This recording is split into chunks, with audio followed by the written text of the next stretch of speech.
We are being hypnotized by people like this. Newsreaders, politicians, teachers, lecturers.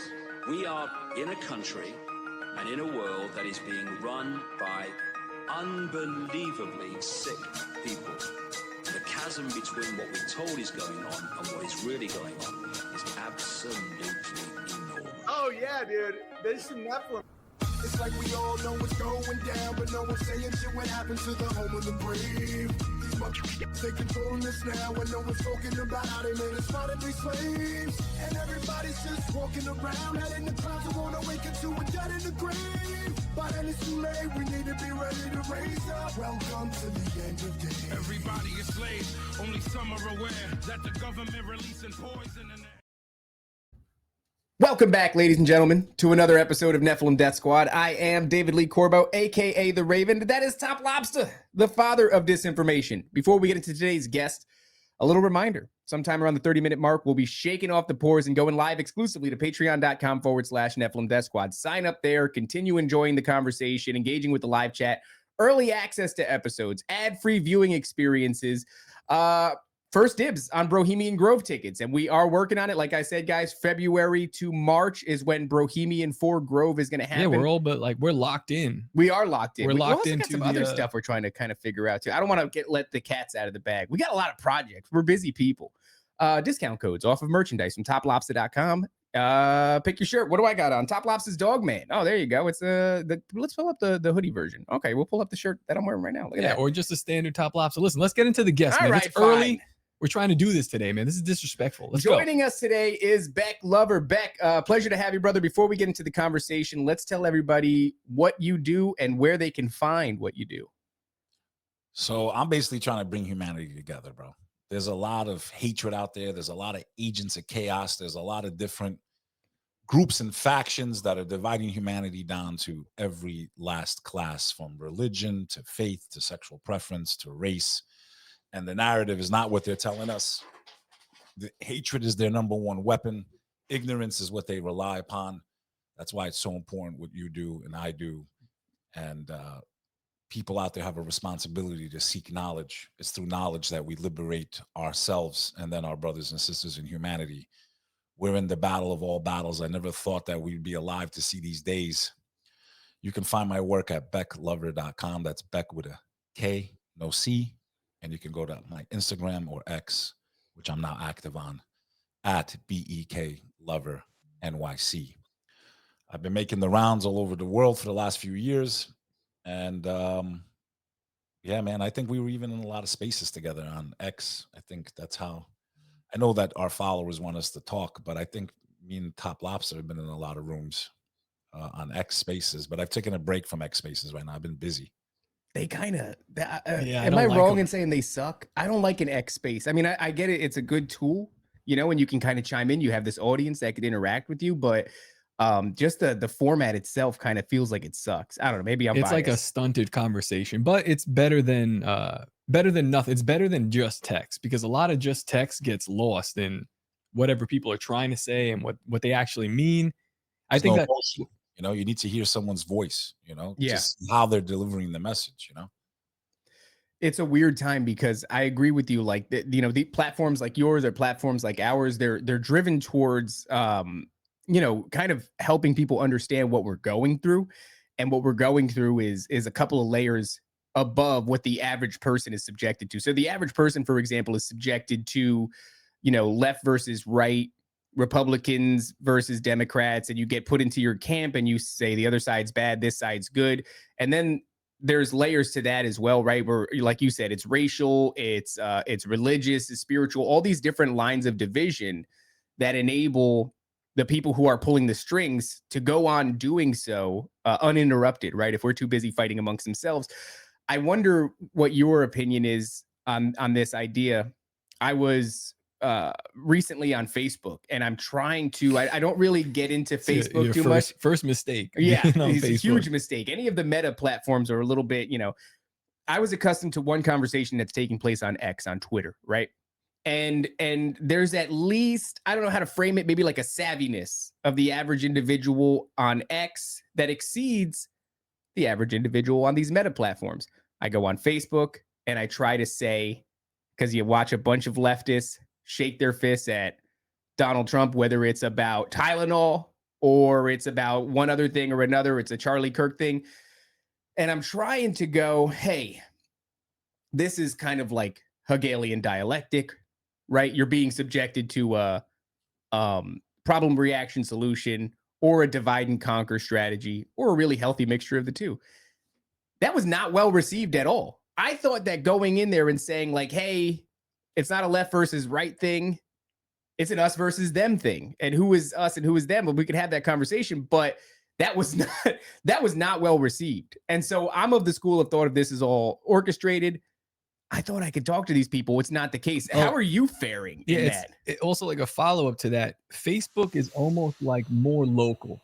It's almost like the more real life person that you're going to meet in real life. And you're from Jersey, New York. So are you talking to people in real life as well? Or is your thing mainly like online? Like how are you operating? So I've been talking to people my whole life, long before social media existed. I've been active my whole life. I have a pretty, I'm not trying to toot my own horn, but I've been through so many different things in this life. Now, when I look backwards, I guess God was preparing me for what I'm doing today. And I would have never, ever thought I'd be speaking about the things I speak today. I never went into content creation to talk about religion or politics or any of the stuff that we're talking about. But that defining moment came in 2019 when the shutdown came. So I actually started my original work, which I would love one day, if humanity can win, I would love to go back to my original mission, which was the Comeback Team. The Comeback Team was a podcast I started. My co-host the first season was Arthur Nascarella. He's the famous actor from The Sopranos. He played Carlo. And he was also in Billions. He's been in a million amazing, supporting roles and major television, productions. He was in the movie Copland, with De Niro and them. So the guys, he's straight Jersey. He was a retired New York City cop. He was a part of like the Serpico unit that got taken down in Alphabet City. Like the first week he started as a cop. I mean, the guy's amazing. If it was for him, I don't think I'd be where I am today, because you guys know how hard it is. You start a podcast, there's a million of them. You're chopping up videos for years. Nobody, you don't get any recognition. You don't know if there's ever going to be a light at the end of the tunnel. Everyone's saying you're stupid, you're a fool, you're an idiot. Again, I never went into it for it, and this is why I believe in the concept of divine wisdom. You do your things, and then when you look backwards, sometimes you can understand why certain things happened in your life. And then once they shut down the world, I knew that nothing else mattered, because they were coming for all of us. And I didn't care what would happen to me. And I did pay the price on platforms like Clubhouse, which I'm so glad that they were so stupid that they didn't take the $4 billion offer they had at Twitter before Elon bought it. I had one of the biggest audio rooms on the entire platform. I had a room titled, "Is the Next Lockdown Coming?" And it had over 40,000 people, which is, even by today's standard, you need Elon Musk to be on a space on Twitter to get that many people listening live. And I was thrown off just for hosting free speech. And as an American, someone born and raised here who has come from a very tragic background, to see that everything I ever was taught about our country and what our rights are, and the Bill of Rights and the Constitution, and we're the good guys, and we're a laissez-faire country. I can't believe they actually taught us.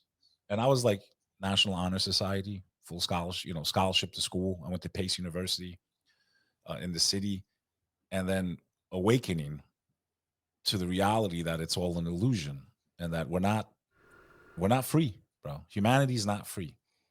We always led to believe other countries are more evil. I started watching videos of China the other day, and I'm sitting here going, and again, I'm completely against communism. Like, there's no way you could ever get me to ever endorse any component of that.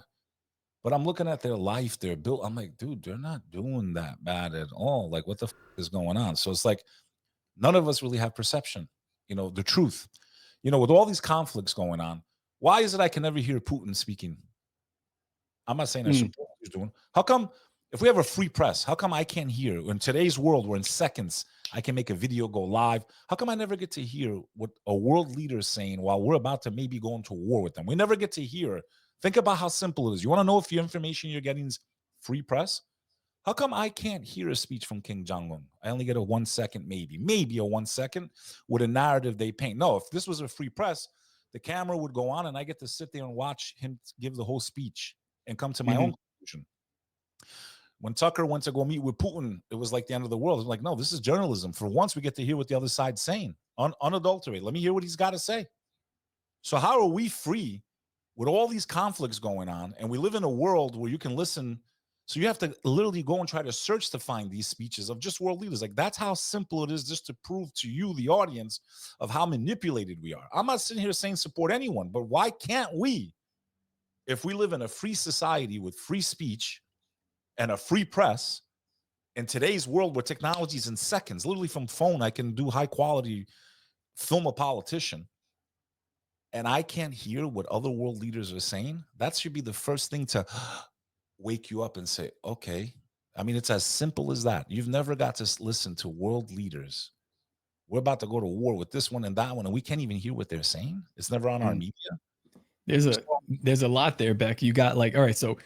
But I didn't answer your question. That's the funny part. So let me do that. And then, so how I got to doing what I'm doing is, I was born and raised here. My family's from Albania, okay, and Kosovo. Kosovo was basically North Albania, but it was divided during the Ottoman Empire. We were, under the Turks for like 500-600 years. And then, our lands got divided up after the fall of the Ottoman Empire. So half of our people were put into communist Yugoslavia. The other half were in ethnic Albania, completely closed off from the world, worse than North Korea today. So my family fought against communism, my mom's side. That's how her family ended up in the States, through Amnesty International. My dad left Kosovo before it became really brutal under the Milosevic regime. So he came in like the 70s. They met in New York City. There wasn't a lot of Albanians back then. And back then there was an arranged marriage culture more, it was to preserve the people. And that's how I came into existence. I grew up in the US, educated here. Every summer I'd go back and visit my family that were under occupation from Yugoslavia and Serbia at that time. It was very brutal.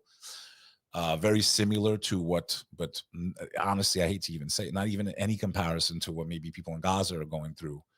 But I saw what it's like to live under military occupation as an American. It was like crazy. Like, I never wanted to go. Every summer, my father would force me to go there. I hate, not because I didn't want to see my family, but the living conditions, third world country, 20 hours out of the day, no electricity, 20 hours of the day, no water. If you had a well, you were lucky. And the food was horrible, and I would get sick, and you would walk into a hospital, a quote unquote hospital, and it was like, brother, you have to bring your own cover with you.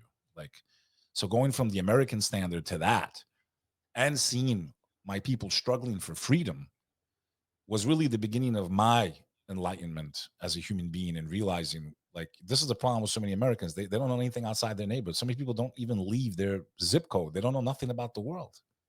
And that should be even easier with today's technology. I can sit and watch and listen to people from all over the earth, even translating.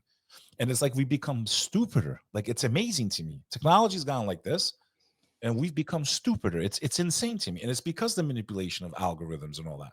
So to make it short, how did I end up here? I've been active my whole life.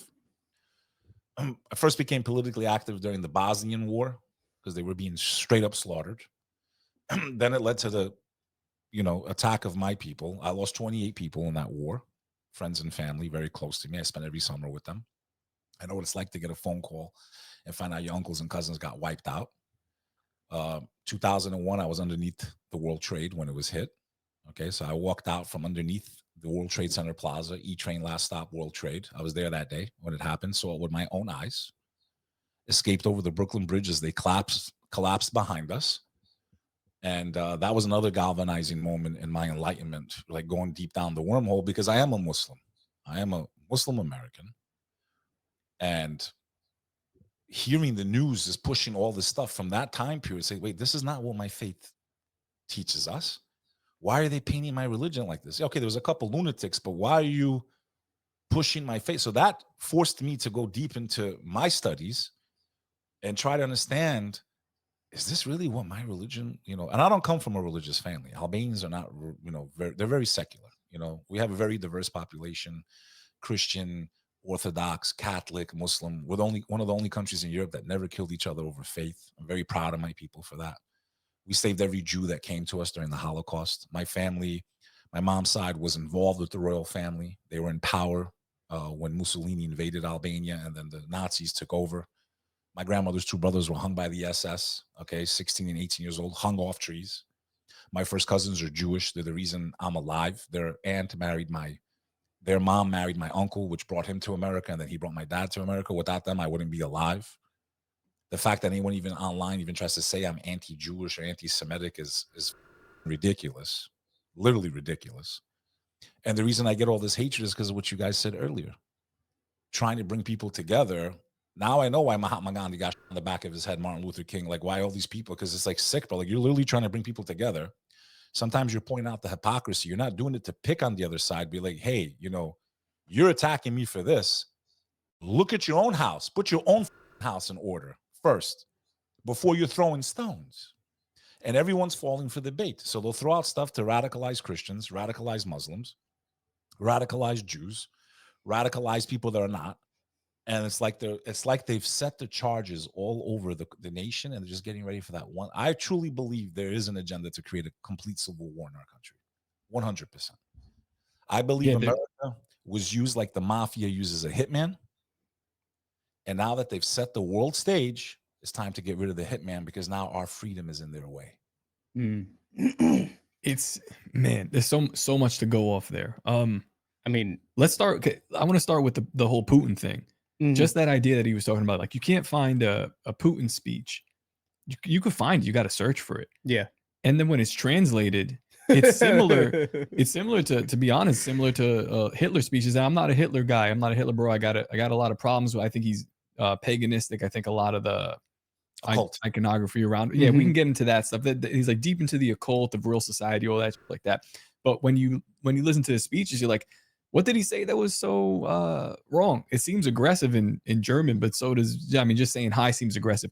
But when you look at Putin, you're like, oh, they're actually like, they're banning the synagogue of not the Jews, like the literal Satanists. They're making that illegal in their country. And it wasn't just in their country. In the beginning of the Ukraine struggle, when it really popped off and it really became at the forefront of our attention here in the West, he was claiming that the West was captured by Satanists. And what people were saying to dismiss that was that he was playing off these sentiments that were becoming popular on, conspiracy corners of the internet in America. So in other words, he's leveraging this idea that we in America falsely believe that at the upper echelons of politics, Satanism plays a massive role. But I'm looking at it and I'm going, from where I'm sitting, I'm having a hard time disagreeing with him. So yeah, it's hard to find those. But to your point, when you do find them, it's like, what is this guy saying? And he was saying at that time, at least, some pretty alarming. And again, this is a world leader of a different country, so he could be saying it just to stoke some flames in our country and really make the divide bigger. But what he said was true. Right. Well, that kind of goes to that Yuri Bezmenov thing of like, is he trying to subvert and destabilize our country by telling us the truth? Yeah, by telling us the truth. But then what does it beget? What it begets is our erosion of faith in these institutions, in these massive institutions in America, our political institutions.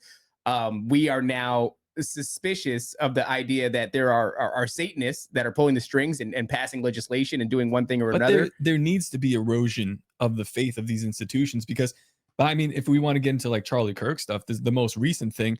We could say, yeah, sure, it was a trans person that did this, but I mean, from where I'm sitting, it looks like a patsy. It looks like an inside job, which only can be carried out by like deep government institutions. And that Yuri Bezmenov thing also said that we would lose our faith in institutions like our education system. This is all happening on campus. After Charlie, the whole thing happens with him. There's another individual. I don't really follow him. I don't know what his name is, but I just see that he's going there. He's got a Make America Great Again hat, and he is being escorted off of the campus, and he's getting tailed by like crowds of black students that are like, they look like they're blood, like they're trying to beat this dude's ass for going on and doing the same There's thing. no more conversation to be had. And part of me, Beck, I know Beck is working the other way, but part of me is like, good. Like we're in a point in America where we're past persuasion, and we've been there for a long time. If we're going to be completely honest, we've probably been there for 10 years. And now we're finally realizing it. Well, maybe that's a good place to kind of land it and pass the ball to Beck, is like, you're a guy who believes in the conversation. And now the sentiment is there is no conversation to be had. I'm sure you've seen this sentiment, especially on X, on platforms like that. Do you think that there's still time, or where are we in that? I think we're at, critical mass.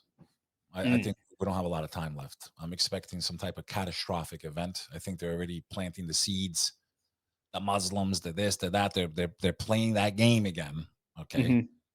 And I believe that we are literally at the climax moment of the Great Awakening, if you believe in that. Okay. I believe there has been a Great Awakening. I believe in a higher power. I believe in the creator of the universe. And I don't believe God destroys a nation until he gives them a chance, until they have the knowledge. And once you can see the truth, and if you don't act upon that truth and push back against the darkness, then the destruction comes. And I believe America's at that moment. It's at the crossroad. And, it's just insane to me. And, it's funny because the day that Kirk got whacked, because that's what happened, he was whacked. I don't believe it was by leftists. I believe they blamed the leftists to create the fuel of animosity between left and right. I was actually on Brad Lee's podcast, if you guys remember. I don't know if you can see this. Okay, yeah. And this clip got over, I don't know, like 4 million views. This was literally right on that. Oh, I can't hear it. Can you hear it? No, you could screen share at the bottom there. I don't know if you're familiar with this, with yeah, it's like platform. the little screen with the plus sign in it, and we can play it here. Oh, we got the eternal screen there. With the presenting? Yeah, you got to present it. Okay, or I can share my screen, right? Yeah. Let's see. This is cool though. I like the green screen feature you got going on there. Yeah, this is pretty cool. You see that now? Gotcha. All right, we're going to add it to the stage, and we'll see if we can play this now. Dude, I'm normally very there it chill. is. Nothing. Can you hear it? Yep. Yeah, we can hear it here on our side. This clip right here, okay? I land in Vegas. I take a nap. Okay, the first video I posted, I actually broke down. Even though Charlie Kirk, for the last month of his life, was talking so disgusting about my religion and completely spreading falsehood about the religion of Islam, and Islam is not compatible with the West, and just fueling that fan of hatred, bro. Still witnessing his execution, and basically in that moment weeping for humanity. So I got on my post. I archived it. I could pull it up, and I'm weeping, and everyone's attacking me. And, I'm getting attacked by my own too. Why are you showing him sympathy? I said, because when you start to act like the people that hate you and treat you like that, then you're no better than them. You've lost your humanity. Okay. So I also looked at it as a direct attack on the First Amendment, right? So that could be me, that could be you, that could be any of us, right? So there was a lot going on there which stirred that emotion. And I had just woken up out of bed. Like, I just landed. I'm tired. I had an early flight from New York to Vegas. And then I see it going on. So I'm like, Brad, I was like, we need to talk about this. He's like, come to the studio right away. So we went right on. This clip got like 4 million views that day. What was Charlie's opinion on God? He was pro Second Amendment. And so okay, now people are going to talk and say, see, this is why. As a matter of fact, if I'm not mistaken, when I'm watching the video right before he gets hit, there was. Do you know how many mass shooters there have been in America over the last 10 years? Counting or not counting gang violence? Great. I didn't watch it except for. They're literally asking him about shootings. I don't find that to be a coincidence either. If I had my guess, this was a deep state hit. Okay, I said it the second I saw the video. Let me get this off now. The timing of that, by the way, yeah, he's talking about, gun violence, and then all of a sudden this thing happens. I love to hear your. I think he was talking about. The question was about trans. I mean, it does hit everything, doesn't it? Yeah, well, he was going into the idea of like gang violence too, because if you omit gang violence from the school shooting statistics, because they get filed away under a different category, if you erode that category and then merge it into the school shootings, it becomes glaringly obvious that it's not just this like MK Ultra white boy problem. But I want to get your thoughts on that, and then I got some probably some heavy questions, but let's keep it going, Beck. So I think 100% he was taken out by an elite group. It's pretty obvious by now. I think the mic scenario seems to be the most probable. What happened there, even being the lapel mic, detonating. I think the way the shirt goes up. I'm no expert on this, but I think it's pretty common sense. Then having that on the front row, holding his hand on the railing with the sunglasses, looking very awkward with his body language, going like this at the same time of the sound, and then jumping over, not to see if he's okay, grabbing something, handing it off to another guy. He's grabbing the mic off of him, bro. It's pretty obvious. He's grabbing the mic off of him. He's giving him the detonator, and he goes. Instead of saying, "Oh my God, Charlie, let's get him up," like, it's so obvious. You don't even need to be an expert at this point. I just want to lay that out for the listeners real quick, Beck, because a lot of people haven't seen that video. We're plugged in right to like X and everything, but you imagine this goes. A lot of people aren't on this platform. For those of you that are listening, video analysis has come out. There's clearly movement in his shirt, and they have it let's go from the beginning. That security agent, which Kirk was on, I think, one of these late night talk shows talking about he loves his Israeli security agency. The guy touches his glasses, which are now, it seems to be confirmed, they're like Google glasses, which record. Yeah, that's right. He's got like moments before. Yeah. So he does like I've never done this to glasses. He presses something and he's looking and he's waiting, touches his shirt. Something happens. Boom, exit wound. He hops the table. Yeah. And then there's a scramble and they're passing off like pieces of something. And none of it makes sense. It's like there are a few individuals around Charlie who are not seeing to his safety. They are grabbing what appears to be equipment. One guy throws him on the floor. I mean, I guess, that's probably standard though. Yeah, that is one thing. But you do see a handing off from one individual to another individual of something that is like obfuscated. It's hard to see. So yeah, I just wanted to kind of put that out there. It's like these videos, they change rapidly. Day by day, we get new information. There's a new breakdown. Ever since the shooting, it's been kind of a fever pitch on X of pulling this footage apart. And this is where we've kind of landed now. And to me, it seems the most plausible explanation. And what you have right now is their technology. And as long as we still have a free internet, which they're coming for it, they're coming. That's why they want the digital ID. They want to know who's who, what's what, who's writing what. Okay. Yeah. So enjoy your days of trolling. World Wide Web. What does a web do? It entangles its prey.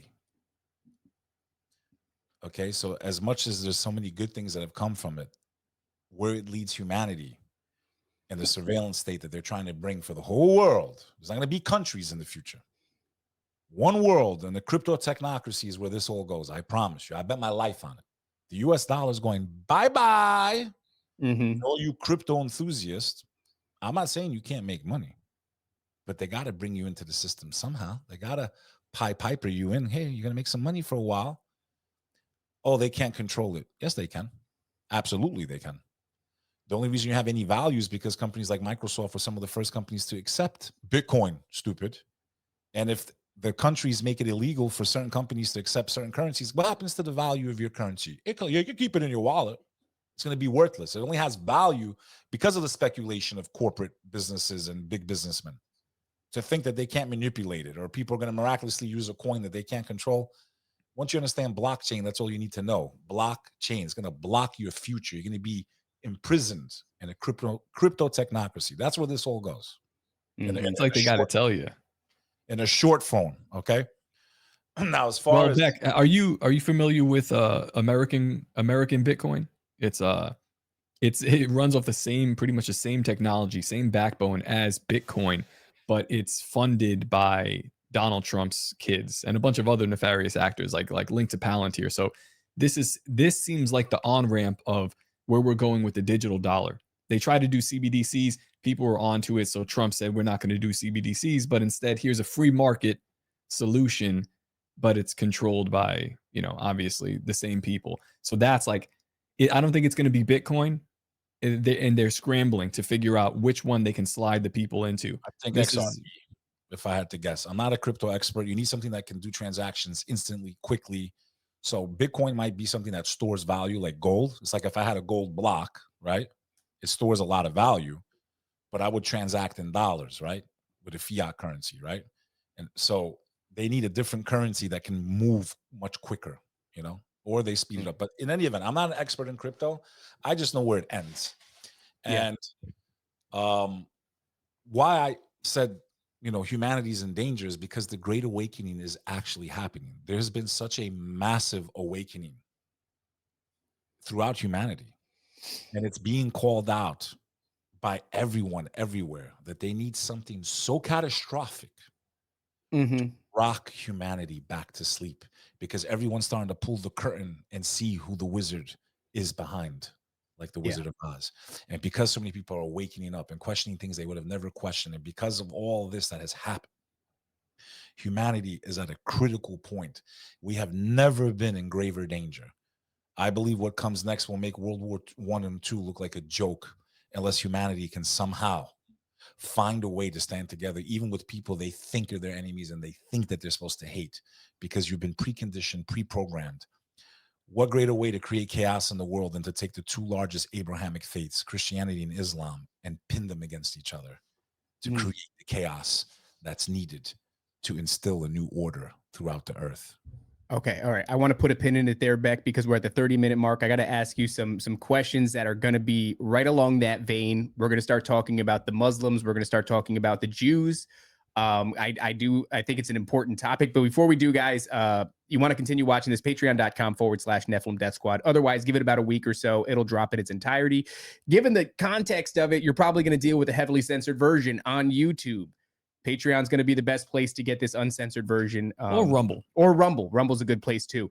All right, guys, we'll see you later. So Beck, you're talking about Charlie Kirk and the things that he's saying about, your faith, and what has become evident leading up to the assassination of Charlie Kirk is that,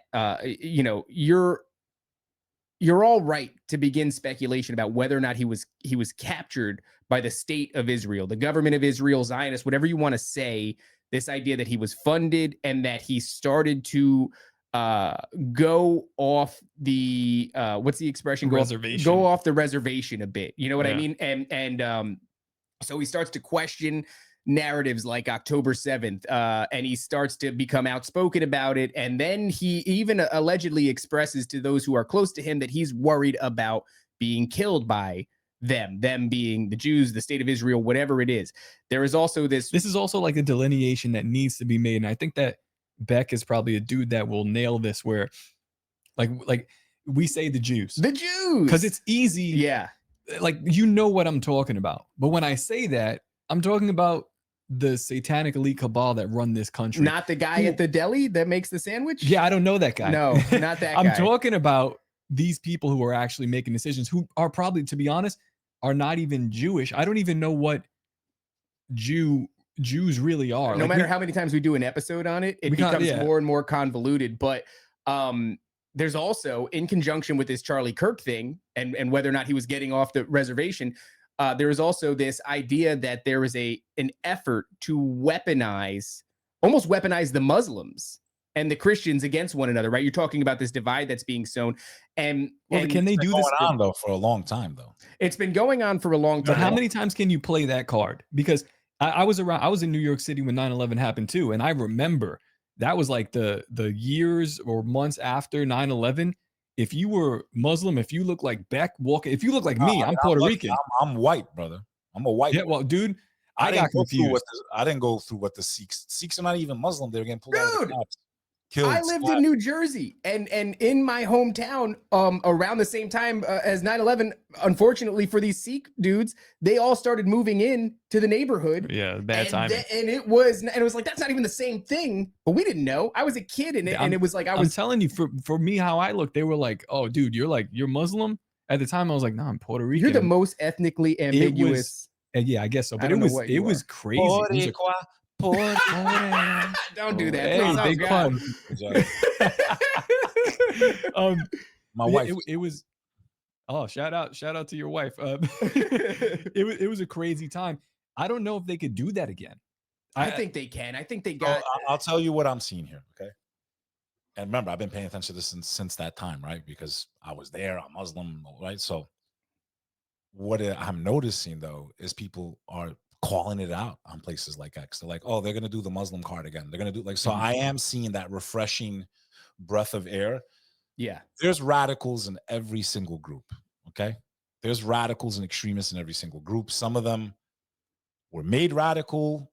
You know, if you're in a war zone and you get this perceived threat of the West and they destabilize, I mean, how are you going to feel about Americans if you're an Iraqi? Let's be real. How are you going to feel? There was no weapons of mass destruction. I didn't like Saddam Hussein. I think he was a piece of shit. But who put him in power? They never talk Muslim countries. There's not a single country on the earth operating by Sharia law, by the way. Just a little for you. Okay? Chopping someone's hand off because they steal an apple is not Islam. Okay? I will say, dude, I work hand in hand with Miles, which I hope he's alive. Lord Miles.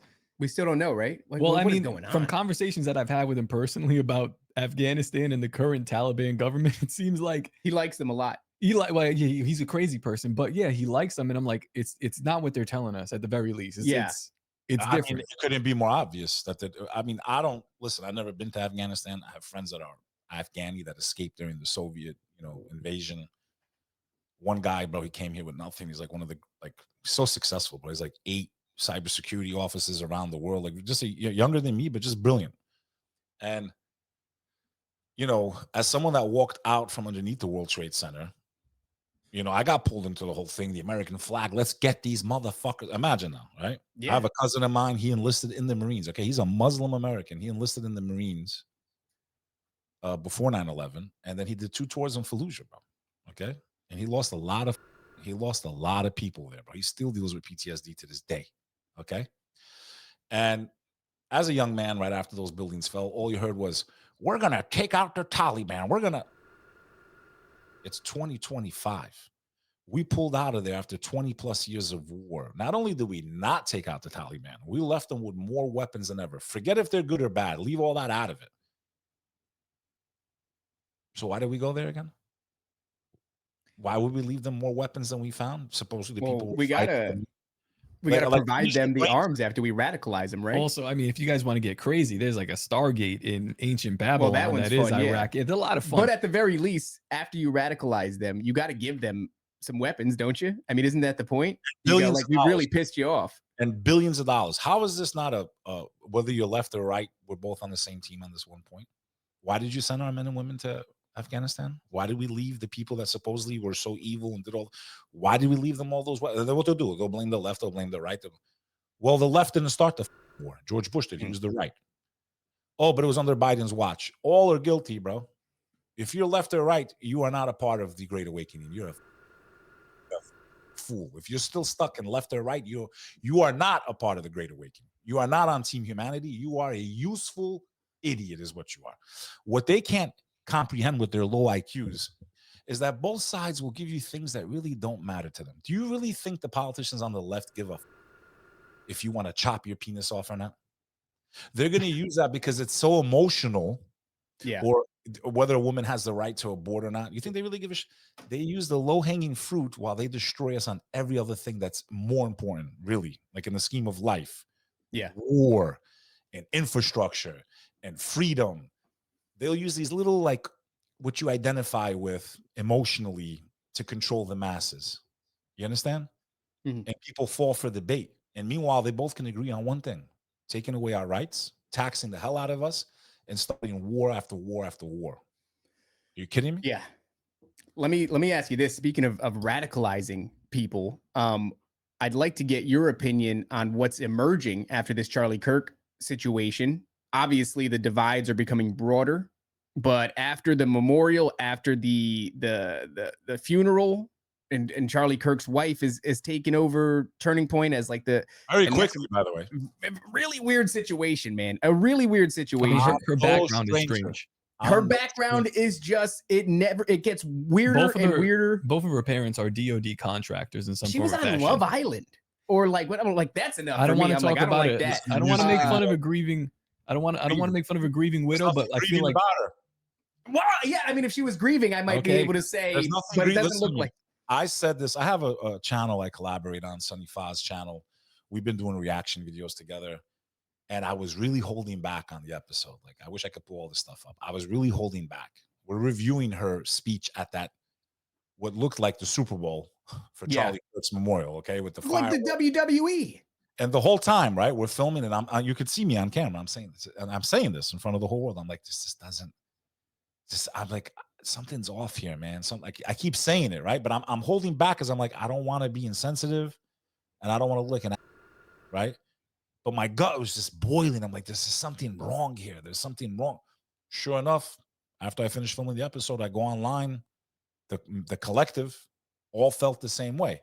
Mhm. I have been to more funerals than I can count. Okay, when I got married, I had 800 people at my wedding. That was just my mom's side. My mom's side. My dad's side is throughout all of Europe. I have been to tragedies. I have been there when people are told their kid just got killed in a car accident. I've been when people they tell their wife, your husband. I've seen this with my own eyes so many times in my life. Did any of them have pyrotechnics? No, they didn't. And I can tell you something else they didn't have: the capacity to speak the way Erica Kirk did. Yeah. They were on drugs too. They were giving whatever, like, oh, she's probably giving something to calm her down. Let me tell you something, bro. You know, one of the hardest losses I had to go through was losing my mom's brother. I call him my brother because people don't understand the relationship. He was my uncle, but we were very close in age. You know, 10-year difference, but he took me everywhere. He's like my older brother, you understand?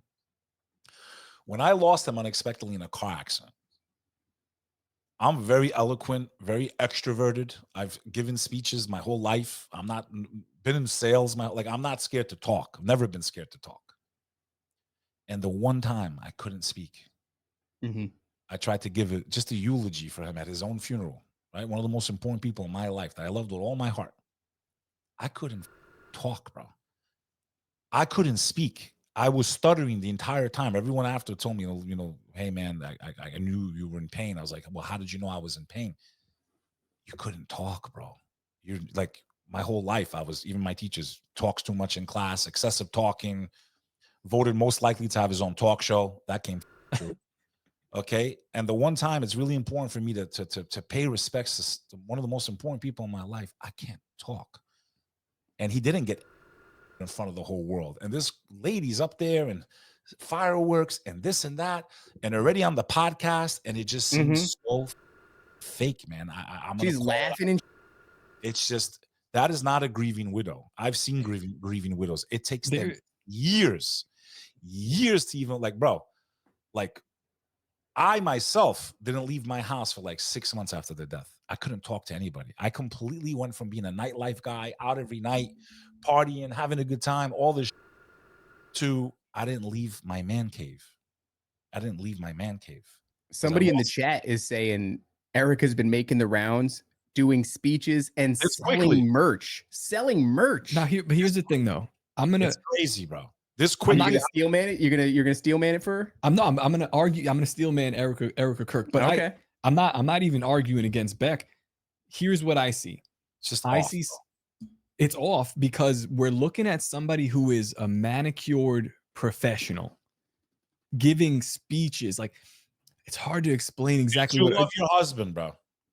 Yeah, I know, but this is the type of person. You understand when you experience tragedy, you're no longer what you are. I lost the ability to speak when my brother died. I almost lost my job. I couldn't speak, bro. I couldn't perform. I was in such pain emotionally because it was an unexpected death. He died in a car accident. Being in front of the world, add another 100 times the pain. If I would have seen my brother I would have lost my mind. You're sitting there wondering who did it. If I was her, I'd be home all day watching all the videos, trying to figure out who killed my husband. Was it really this guy? Should I trust? Like, how do you even have time to even do a podcast? You haven't had time to even be there for your kids right now. They have kids, right? Yeah. Your kids need you. Like, how do you even have time to even get in front of camera? Like, and not look like a complete train wreck? It just does not add up. I've been to more funerals than I ever wanted to go to in my life. I have comforted people and family through great tragedies. Many times, brother. Many, many times. And I have never seen this type of reaction, bro. And again, maybe I'm wrong, but my gut tells me something is just horribly wrong. There just doesn't make any sense at all. And if this is her ability to get back up this quickly, then she should become a therapist and console and comfort people that have gone through tragedy, because I've never seen this type of recovery ever in my life. She should become a shrink, and she should help people that go through the worst things you could go through, because I can't think of anything worse for a mother with young children than to watch her husband being in front of the whole world, and the videos everywhere. How the fuck? What we're looking at, Beck, is you're looking at someone who is, this is an actress in a way. Like, I think when I look at this, I think about like royalty, how royalty would have existed, you know, back in the day.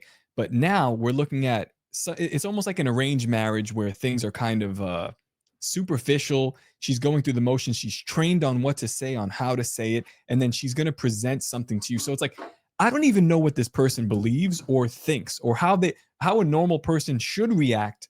You're not going to get that from this person. So like, when we're judging that off of her, it's like, it's not a one-to-one comparison. It could be that. Maybe she didn't love him. Maybe she was in it for herself. Maybe the whole marriage was just to get married to someone with big influence, and maybe she never gave a shit about the guy, bro. Maybe Trump placed her in there. That could be right? it too. No, I mean, did you see the way that Trump reacted when he? I'm not saying that it's a rich family thing, man. I wouldn't be surprised if it's like an arranged wedding. I'm saying though, like when he hugged her on stage and he like looked around and was like it was weird, dude. I know, and it's like you read into these little micro things, but it's like, I don't know, man. It only adds to this body of anecdotal evidence that makes you really question her character. What people need to realize is that we're looking at a created class of people. This lady comes from like some weird rich background, marries into an influential dude. Like maybe Charlie Kirk was organic, maybe not. I'm not sure. But now you have another guy that just came out of nowhere. He's like he's lab mate. He looked like a child of the corn, children of the corn. Yes. But look at how he reacts. Like, they're like, your mentor just died, and he's like, man, what a tragedy. Anyway, let me give my talking points. It's so crazy, bro. I was reviewing that yesterday. I reacted to that yesterday, actually. They're all MK Ultra, dude. It's some form of mind control, some form of like, are you even human? What's going on there? I think they're human. I just think that they're so deluded to the point where like their duty is to deliver lines. Yeah. And this is what we're looking at everywhere, though. Yeah. All the people that are giving us our information, it's these people. It's crazy, bro. That kid is like, reminds me of Brillin is his name. Brillin, whatever. It's not even a real name. It's a made-up name. He literally looks like the children of the corn, bro. Yeah. Yeah. Weird... Why do they all look this way? I don't know. Because they're not like, it's like you got that Sisson kid or whatever. They all look similar. As far as articulation, I mean, he can't even hold a candle to Charlie Kirk. Let's be real. No. He can't even hold a candle. The best, I was reviewing a video of him speaking at a college, because now he's on a college tour right away, right? He's already on a college tour. And I'm sitting there like, I would never go sit and listen to some 19-year-old clown trying to teach me about geopolitics, bro. You know what I'm saying? Like, what experience does he have? By the way, silver spoon, gold spoon in the mouth, private jets, best private school. Like, this guy's not on the level of us, humanity. This guy's groomed, highest level, plenty of money. Yep. Like, most people will never even fly in an airplane, let alone a private jet, bro. Like, if we're talking about all of humanity, I'm not talking about just Americans. We've taken things for granted for too long, and it's time to pay the reaper soon, bro. Unless we push back, our country is in trouble. We are in the ICU right now, and there's no way out without some type of pain. And that's the scary part. What's the pain going to be? Is it going to be the end of us, or we're going to figure a way out of this? But there's no way out without paying some serious penalties for the way we've allowed them to run our nation for so long.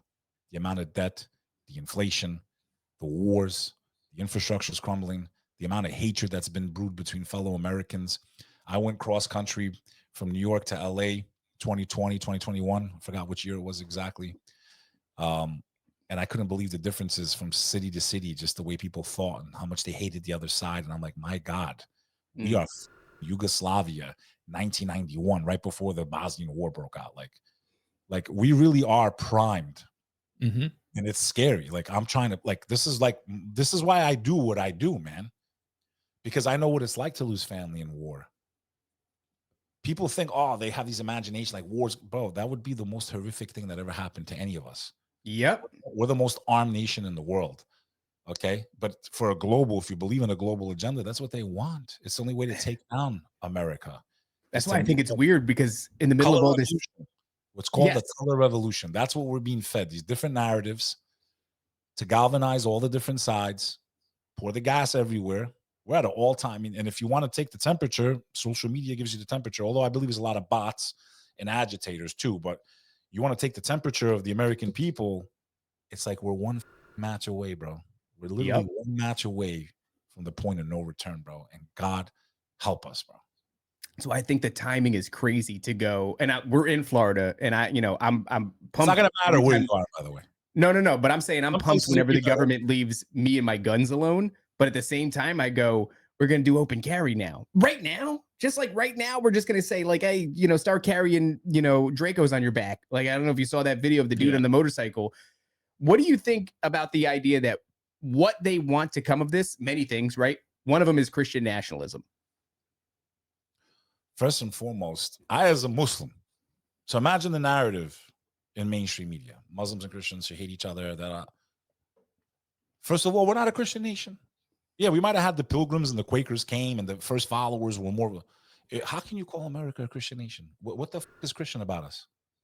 You have the separation of church and state. To be a Christian nation means a church, a denomination must run the government.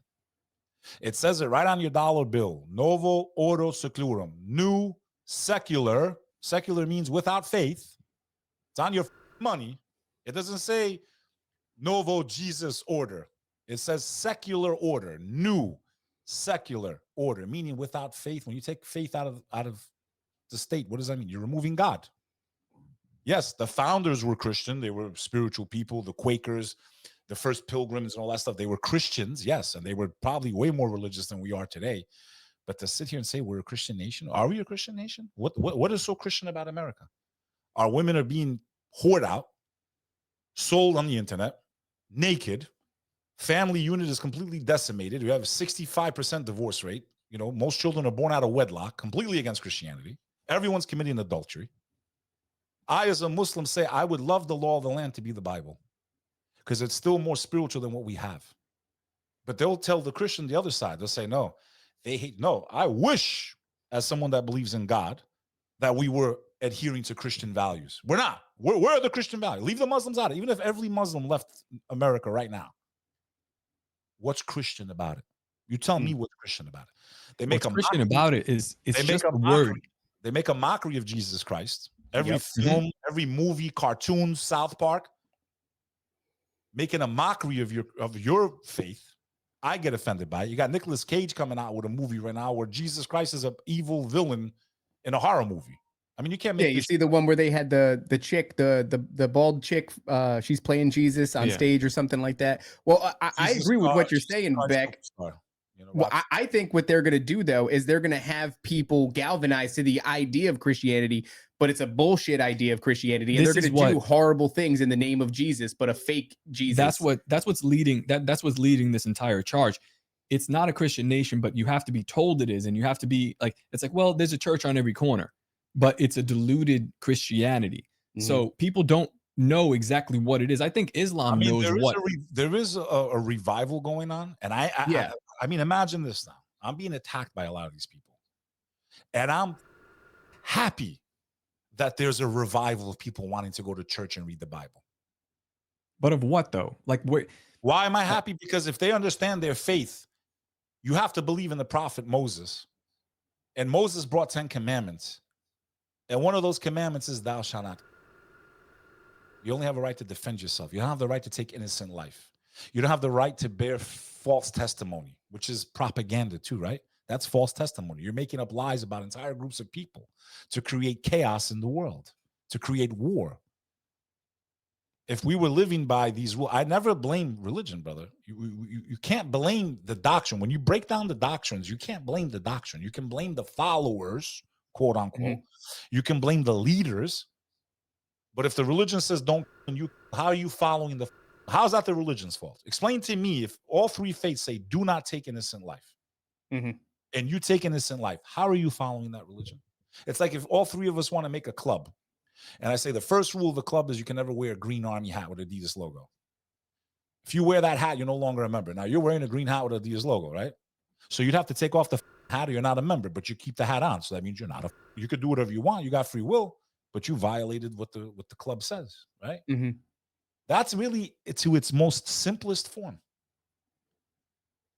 Has it been used throughout humanity to fight and justify wars and crusades and this and that and back. Yeah, it's been used, but it's still not the doctrine's fault. You know?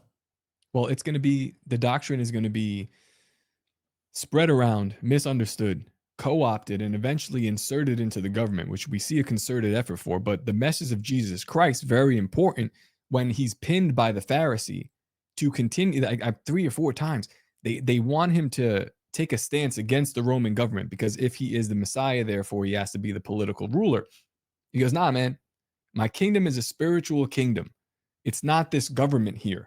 But what we're looking at is a concerted effort to like keep Christianity wishy-washy all throughout this experiment that we've had. It's not really like true Christianity, because when you read the words of Jesus Christ, it's very evident what he's talking about. But when you go to churches or when you talk to a regular Christian person, they have no clue, because number one, they don't even read the Bible.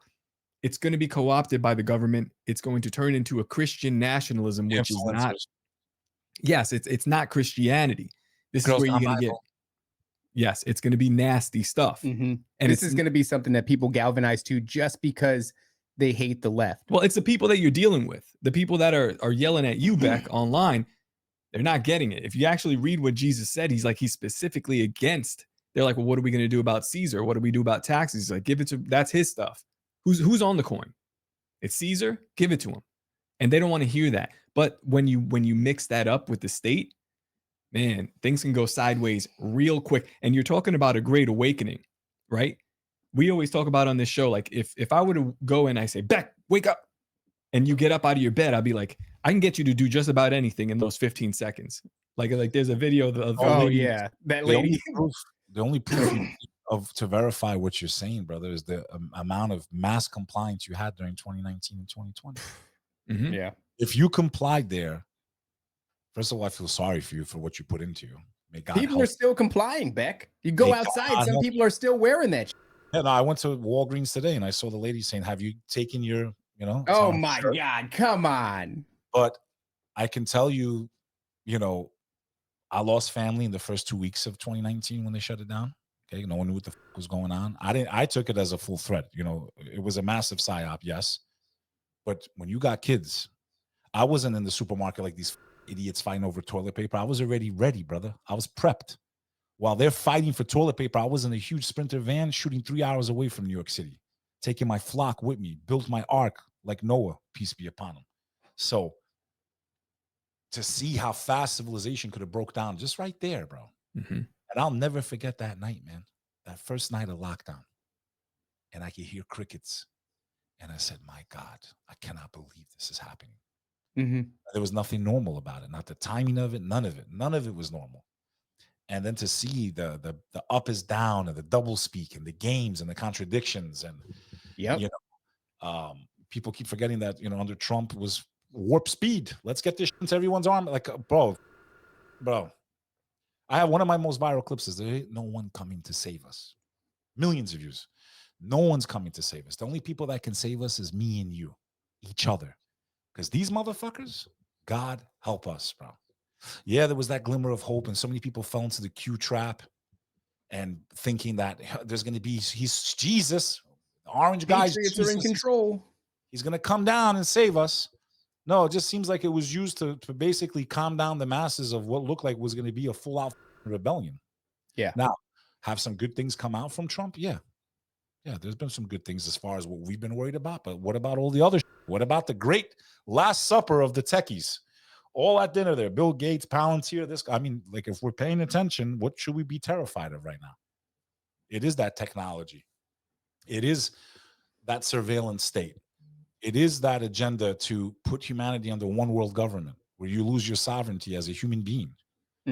And America, we're the last ones in the way, bro. If we should perish, if we fall, we will never see the type of freedom we've seen, that humanity's seen in the last 2,000-3,000 years, bro. We just will not see it again, bro. And as someone that loves this nation with all of his heart, I pray for this country every day, 5 times a day, because I'm a Muslim. And I just can't believe how far off the reservation we've gone. It's just crazy, bro. Like, I cannot believe we have to worry about free speech in this country. Like, we're really not free, bro. And there should be an amendment to the U.S. Constitution, if we're for real, that because of the influence technology has on the masses, it is the new public square, and it needs to be ingrained in an updated amendment on the Bill of Rights, that there can be no censorship and no algorithms, because that is manipulating free speech. Yeah. It should be whatever the populace. So if I speak and people love what I say, because they share it, I get more followers. There should be no boosting. It should be whatever I speak, because people love what I say, they follow, they like, they share, not artificial intelligence pumping these algorithms and suppressing the voices of others. What more do you want when you heard Zuckerberg admit, yeah, I was pressured by the White House to push these agendas and silence people when we were worried about our health, when we were worried about what the effects of putting something into our arms must be? And I go back to the World Trade again. After the World Trade Center fell down, Christine Todd Whitman, the cunt, the ex-governor of New Jersey, who became the head of the EPA.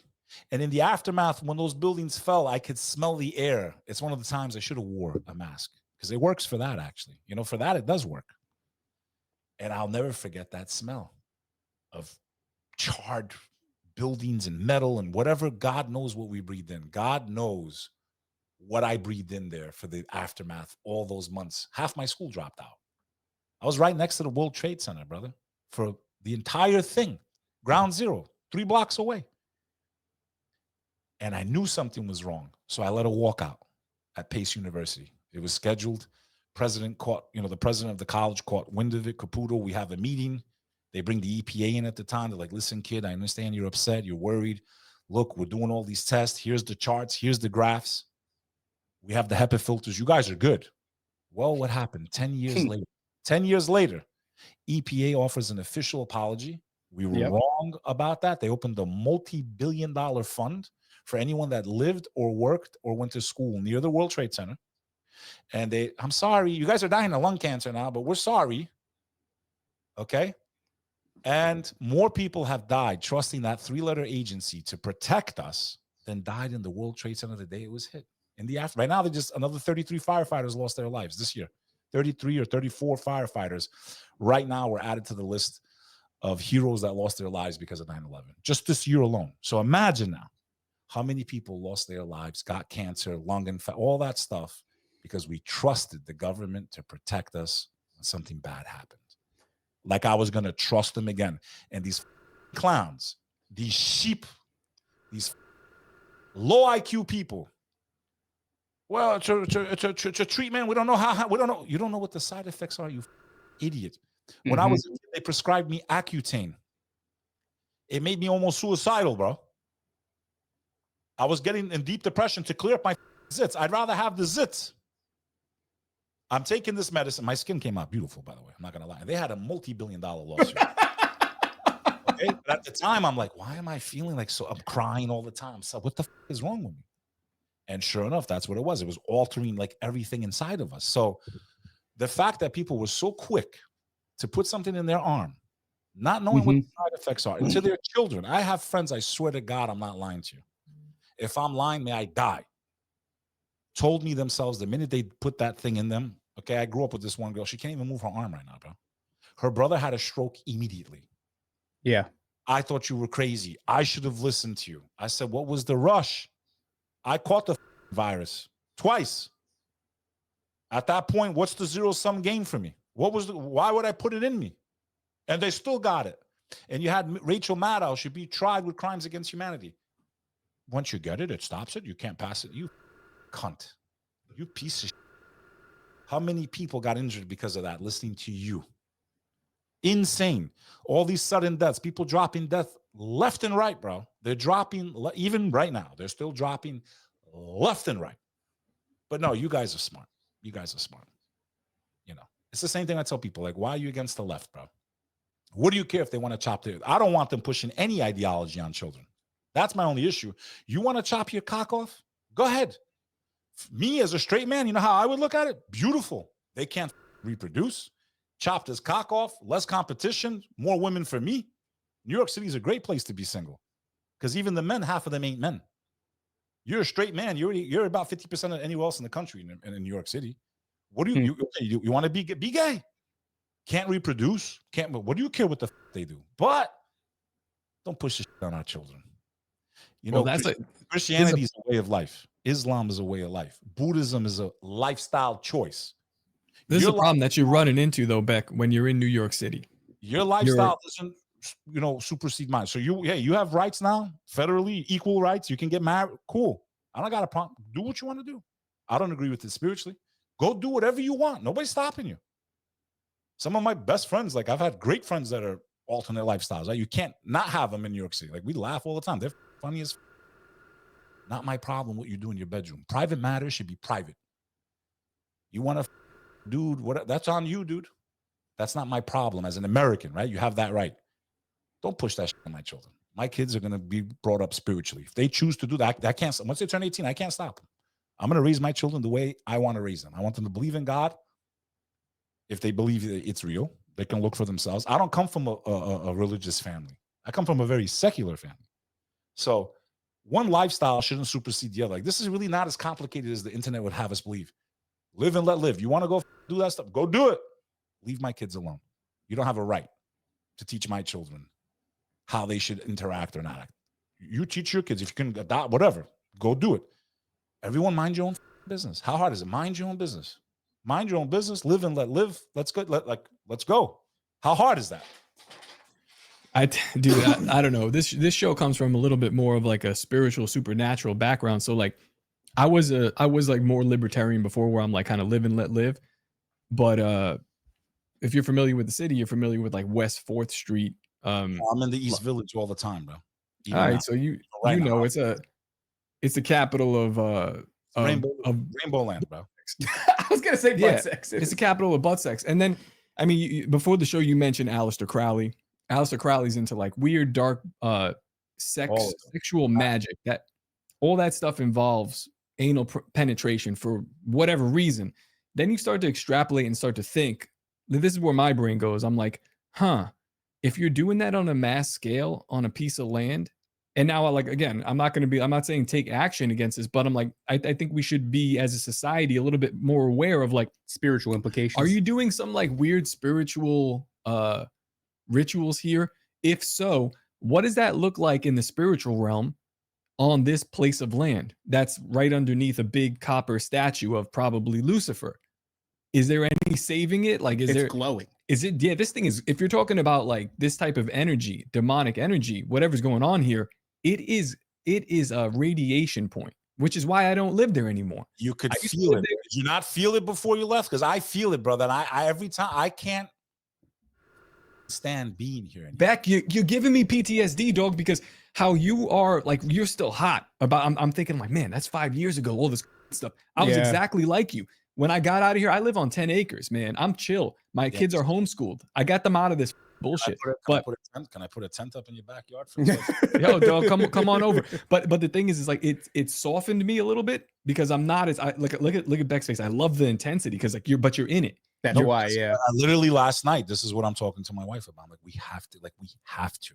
I don't know why God won't let me get out of here. I've tried to escape 3 times already. Not because I don't love my city, but my city's gone. It'll never be what it was. It's finished. It's falling. Okay, the energy is so dark, bro. I can't. You understand? Like this, all like the way the energy shifted in 2019. It's like it's not normal, bro. Yeah, it's not normal. You can. Well, we can't accept that though. Then that's why I got to push back. Like, if people are coming in and I was very much like, hey, the non-aggression principle. Like, as long as you're not hurting me, not physically hurting me, then we're all good. But I'm looking at the spiritual implication and. For sure, butt sex, witchcraft in your basement. Spiritually, we have a duty to try to stop it. I mean, that's the reality. But how do we do that? I'm talking as a law-abiding American, right? As a law-abiding American, so I don't get a knock on my door at the end of the day. Because, God forbid, I say something. Because people could sit there and destroy my religion on me, all types of hate, all types of death threats. Nothing happens to them because it's not against the agenda. Mm-hmm. Right. If I push back, I'll be locked up and thrown into Montana. Well, you see what's going on in England. They're literally throwing people in jail for tweets and. But you're talking about New York being fallen, And I kind of will lull myself into a false sense of security, right? Maybe Florida's made us soft. It could well be. There's a lot of people with the same ideologies out here. The fall of New York is 2 weeks later. That happens here. Like I built myself a 2-week buffer. Yeah, so at least I could see it coming. But my thing is, I'm not going to stop talking. And we don't serve up black pills here on this show. But 9/11, a traumatic event happens. And we create a permanent occupation in the Middle East, and it's backed for the longest time by the American public before we finally wise up. But by that time, the damage is done. We shut down the world. We destroy the economy. Everybody becomes obedient. We started, putting experimental vaccinations in people. All of this goes horribly wrong, and it's like, fool me once. What's the George Bush line, right? Fool me twice. We're about to get fooled for a third time. And I don't think that we've reached, maybe there is a critical mass. Maybe there's like an awakening thing. I see it on Twitter. I see it out in real life here in Florida, right? But if I go back home to New Jersey, it didn't exist there. I was just there a couple of weeks ago. It doesn't exist there. If I go to a different platform that's not X, it doesn't exist there. So what that tells me is when this third thing, Beck, that you feel is coming, that I feel is coming, we all think that something is coming down the pipe. They're setting the table right now. When that third thing hits, these idiots are gonna do it again. Well, the third thing is aliens, man. I mean, I don't want to just jump the gun. I got a lot of questions about Islam and alien, how it pertains. This is completely off to the side, but I promise I'm going to bring it back. Someone in the chat asked, when you guys pray, do you pray because of the direction that Daniel prayed in? You pray to the east, right? We all intention is very important in the faith of Islam. It's known as niyyah. You have to make intention with everything you do. So, and I'll give you an example of that. Let's say I have money and I want to donate to the poor. If I bring the cameras and the cameras are watching me, did I do it because I wanted to please God, or I did it for my own ego and my arrogance? It may be a tax break, right? Mm-hmm. You can't lie to the creator. Creator has all knowledge. He designed this entire simulation that we're living in, right? The universe as we know it. So making intention. So when the Muslims pray, they pray in the direction of what is known as the Kaaba or the house of Abraham. There's nothing in the box. And they're not worshiping the box as they claim. It's literally the most powerful vortex on the face of the planet. It is the greatest gathering of human beings. And when Muslims go back to Mecca, they go counterclockwise around. They go against time. And I believe the reason for that is they're elevating the soul. It's the largest vortex. We believe that's where Abraham, with his son, built the house to worship the one God of Abraham. When Muslims go there, they're not there to reenact Muhammad, peace be upon him. They're there to trace the footsteps of Abraham. So Abraham had, two sons. One became the Israelites. One became the house of the Arabs. And we believe that, yes, the Israelites were chosen by God, not chosen that they're the only ones to be saved. Okay? Because that's not a merciful God. God choosing only 12 million out of 8 billion, that's not a merciful God. God chose the Israelites to carry the message, the revelation. And from the Muslim perspective, we believe when they rebelled many times throughout this mission they were given, right? From the gold calf and on, there was rebellion after rebellion, the red heifer. The second chapter of the Quran is called the cow. Bro, if you read that chapter, you're going to feel like he's talking to them right now. Like, it's insane when you read it. I challenge people to go read that. Chapter 2, the cow in the Holy Quran. It's just insane because it's first person from the Quran perspective, right? The Bible's third person. The Quran is first person. And what's crazy is, we believe first they killed John the Baptist, peace and blessings be upon him. He's also a prophet in the religion of Islam. And then they tried, this is the difference between Christians and Muslims. They tried to Jesus Christ. Christians believe they hung him on the cross. Either way, the betrayal was made because they saw his miracles and they did not accept him. He says that in John 15 and John 16. If I had not done the works that no man had seen, if I didn't do miracles, there would be no sin upon them. But they have seen and yet they still don't believe, right? That's from John 15, John 16. So we believe from the Muslim perspective, when they did not accept the Messiah, the chosen one, the anointed one, that's what the word Christ means. It doesn't mean divine. Again, this is just the Muslim perspective. This is not to offend any Christians you may have in your show. No, please say exactly what they, because So I'm we ignorant of it. believe when they betrayed John the Baptist, they murdered him, they chopped his head, and then they tried to do the same to humiliate Christ. We believe God saved Jesus Christ. When he prayed, like he prayed in Matthew 26, "Oh Father, if this cup can pass me, not as I will, as you will." Matthew chapter 26, verses 36 to 39. We believe that when Jesus prayed to God, God answered his prayer. And the one who betrayed Christ, most likely, God knows best. God says in the Quran, "You think you killed Jesus. You think you touched him, but I made it appear so for your treachery." And at that point, they lost the class of being chosen.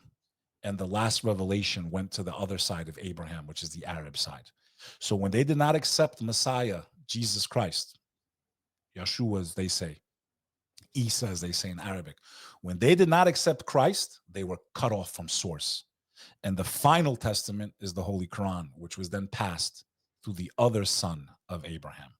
That's how it all comes together. So the Muslim looks at it like we look backwards and we can pin all the pieces together. So, for example, one of the greatest stories about Jesus, in my opinion, doesn't come from the Christian narrative.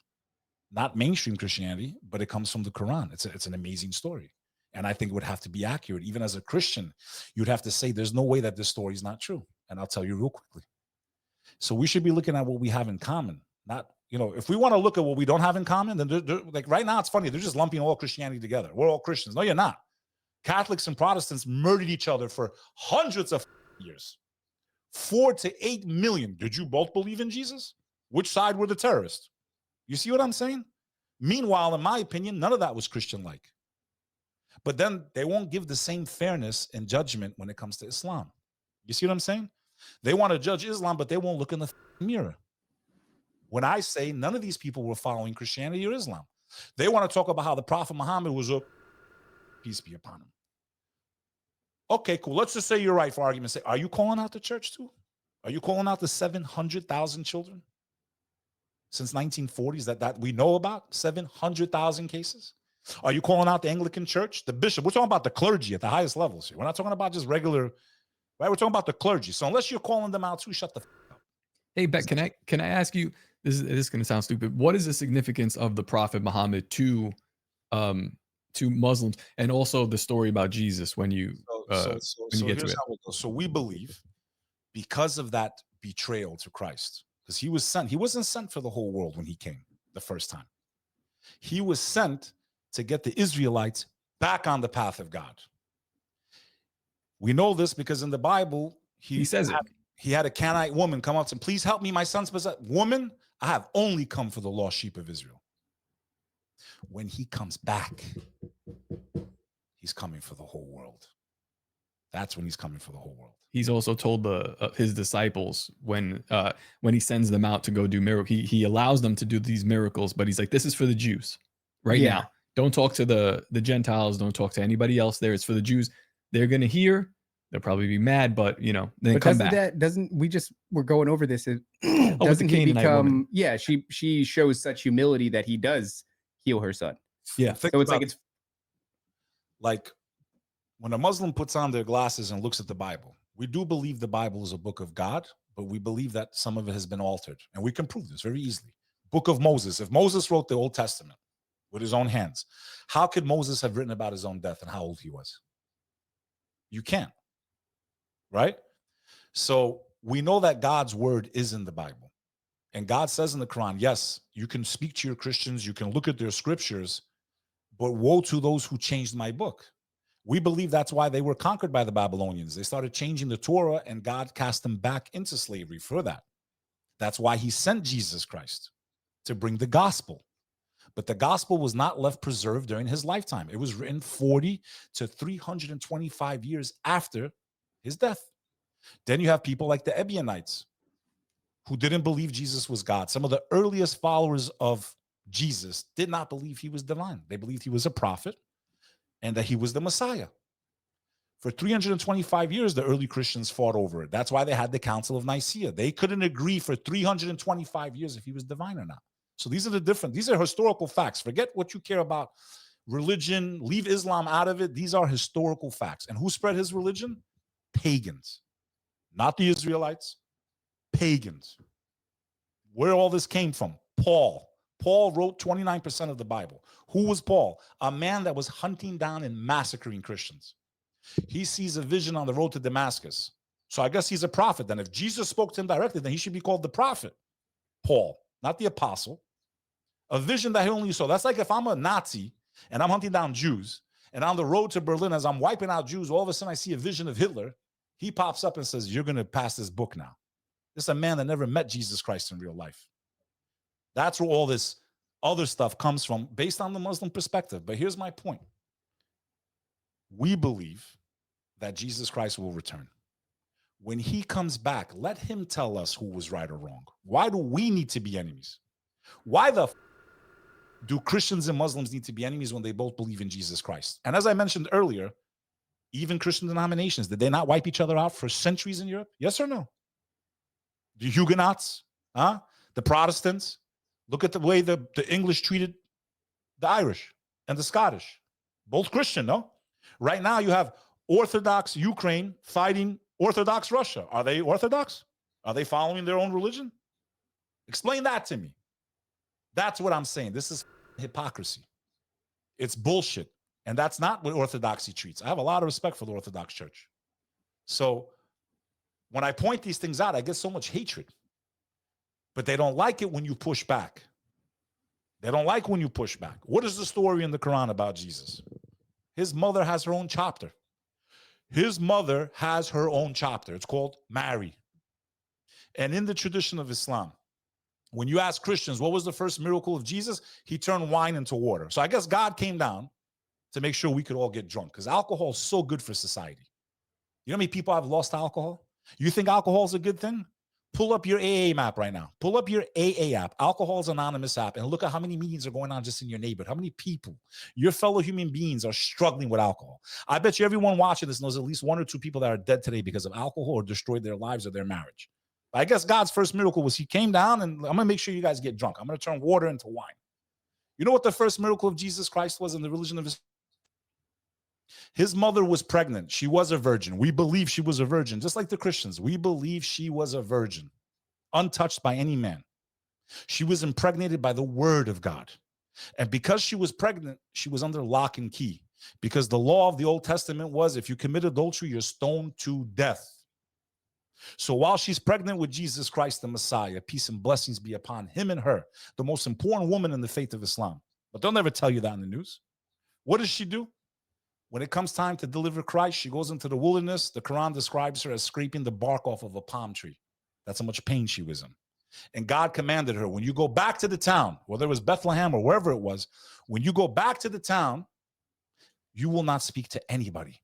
And if anyone speaks to you, point to the baby, point to Jesus. She goes back after delivering Christ. He's not even a couple days old. No more than a couple weeks. You know, we don't know the exact time. We know he's an infant in the arm of his mother. She reconnects back to civilization. And the Quran describes a scene. The Israelites all come out. Oh, Mary, what have you done? How do you have a baby? You are not married. You don't have a husband. They're surrounding her. They're calling her a whore. They're attacking her honor because she is the daughter of Jacob, right? She's of the lineage of the prophet Jacob, which is another word for Israel, right? The Israelites, the house of Jacob. And they're gathering and they're cursing her and they're slurring at her. They see her carrying a baby, but she has no husband. She's not married. So what happens? The Quran says she points to the baby and Jesus speaks as a baby. That was his first miracle. Do not attack my mother, for she is blessed in this life and the next. And me, I'm the Messiah you wait for. His first miracle was to defend the honor of the Virgin Mary. Now, you tell me that doesn't make sense based on Old Testament law. For her to have had a child with no husband, she would have been stoned to death. Quran says the first miracle was she defended the honor of her mother. That's interesting, but it puts into like timeline into confusion because she was married to Joseph. He just wasn't allowed to. That's your That's the Christian perspective. Right. She was married to no one. Where do you guys put the laws that they had on the firstborn son? Because according to the Christian perspective, Jesus is born and then they immediately flee to Egypt because they're all the firstborn children, King Herod. So I'm not, to be honest with you, I'm not an expert on that part. I'm going to be honest with you. I don't know the whole history of that whole thing, from the Christian perspective. But, when I always think of the firstborn being killed, I think of Moses, Pharaoh. But yeah, I'm not an expert on that, to be honest with you. Okay. Yeah, I got to look more into it, but that's an There's interesting different narrations, right? Different perspectives, Judaism, Christ at all. We know that, right? Again, my overall statement is what? How can you hey, I don't want to fight. We don't need to be enemies. We all have had horrible leaders make us do horrible things to each other, right? In essence, right? We both believe this human being was sent by God, whether it was God or not God, that's a whole nother argument. But we can agree we both love him. We can agree we both say he's the Messiah. We can agree that he will come back towards the end of time. So if we know he's going to come, okay, you get raptured. You're not going to give a shit what happens here. Some denominations believe you get raptured, right? It's not going to be a problem if I go to hell. You should be more concerned, okay, I'm going to go to hell. If I'm wrong, there's nothing you can do to me on this earth that's going to be worse than what's waiting for me in the next life. Whether you're a Christian or a Muslim, we both believe that. So if Jesus is coming back, let him tell us who lied or not. Why do we need to kill each other when we both believe in the 10 Commandments? When we both believe life is sacred? When we both believe you have no right to take life unless defending yourself?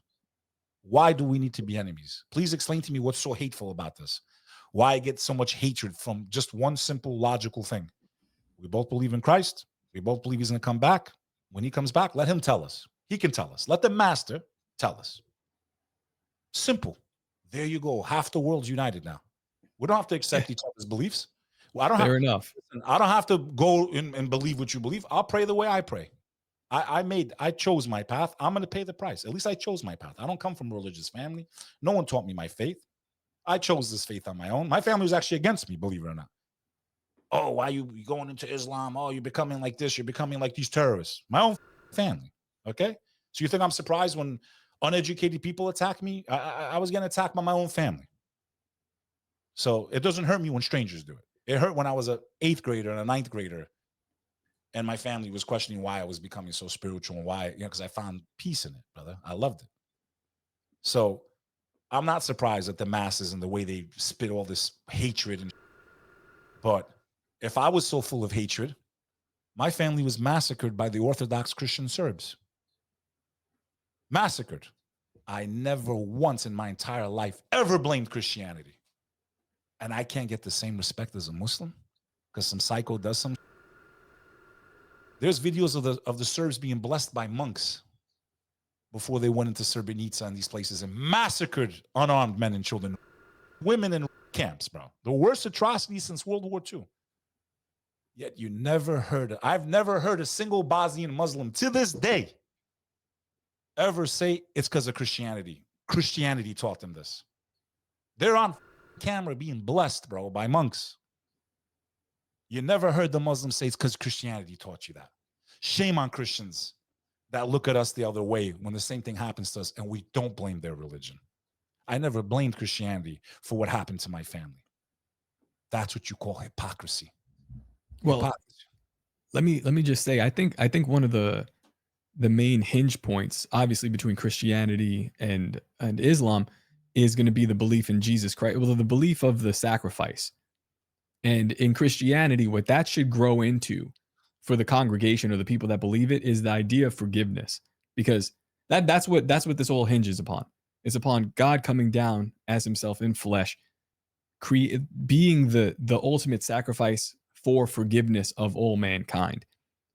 We differentiate on that part. I don't know where Islam falls on the believer of Islam being forgiven by God or merciful. That's his title. Every chapter of the Quran starts with Bismillahi Rahmani Rahim. In the name of God, the most merciful. God does not love those who can't show mercy. If you can't forgive others for what they've done to you, why should God forgive you? We've all trespassed. We've all hurt people. We've all said things we didn't, maybe shouldn't have said to people. But as long as you're alive, you have a chance to correct the action. It's never too late. We talk about mercy. I found it really funny that Erica Kirk could forgive the alleged man that killed her husband in cold blood in front of the whole world, yet her husband could find no mercy for the children of Gaza. Was that Christian-like? A lot of Christians are dying there too. Regardless if Hamas did what they did or not, does it get to a point where, like, I mean, but goddamn, a lot of kids are dying, man. A lot of children are starving right now. Well, then that begets the question is, like, do you have to say that because these guys are paying you? But nah, Beck, towards the end of his life, though, I think that might have been what got him killed. It's and again, looking I at that. say, just for the record, I've never said that Israel did. I don't know who did it, but I don't believe the official story. I definitely think that thing blew up in his thing right here. Who did it? What did it? I don't know. To think that governments around the world don't share or don't have the text. So I don't know who did it. Maybe it's what I know people like Candace Owens are trying to push it that way. I don't know. I'm not an expert on the subject, but I do know that if I had to bet my life, that's the microphone that exploded under his neck. 100%. That went like this 100%. And I'm not even an expert. I think any can put those two together. Well, about a month or like 3 months before his death, he was talking about the October 7th incident. He's like, I don't know how these people fly over the Israeli border when it's the most secure. Yeah. He was talking about the murders in Gaza. These things are it's so blatantly obvious at this point where if you don't acknowledge it's because you don't want to, you're being paid not to. And I feel like that's part of where we're at. But I did have another question. This is a crazy one. There are rumors that there's a meteor inside of the Kaaba. Is that true? Is that like, does anyone know about this? Not like inside, on the side, not inside the box. Inside the box is empty. There's nothing in there. It's literally just a space. And even that box is not the original box. It's not the box that's important. It's the ground that it's on. The box just marks the spot. Does that make sense? And the reason we all pray there is because, think of it, it's an intention. It's all channeling towards the same focal point. And I don't know if this is something that God, like I said, that is the most powerful vortex on earth. It is the greatest collective of human beings, all concentrated all over the earth. Throughout the day, there's always someone praying, right? Because of time differences.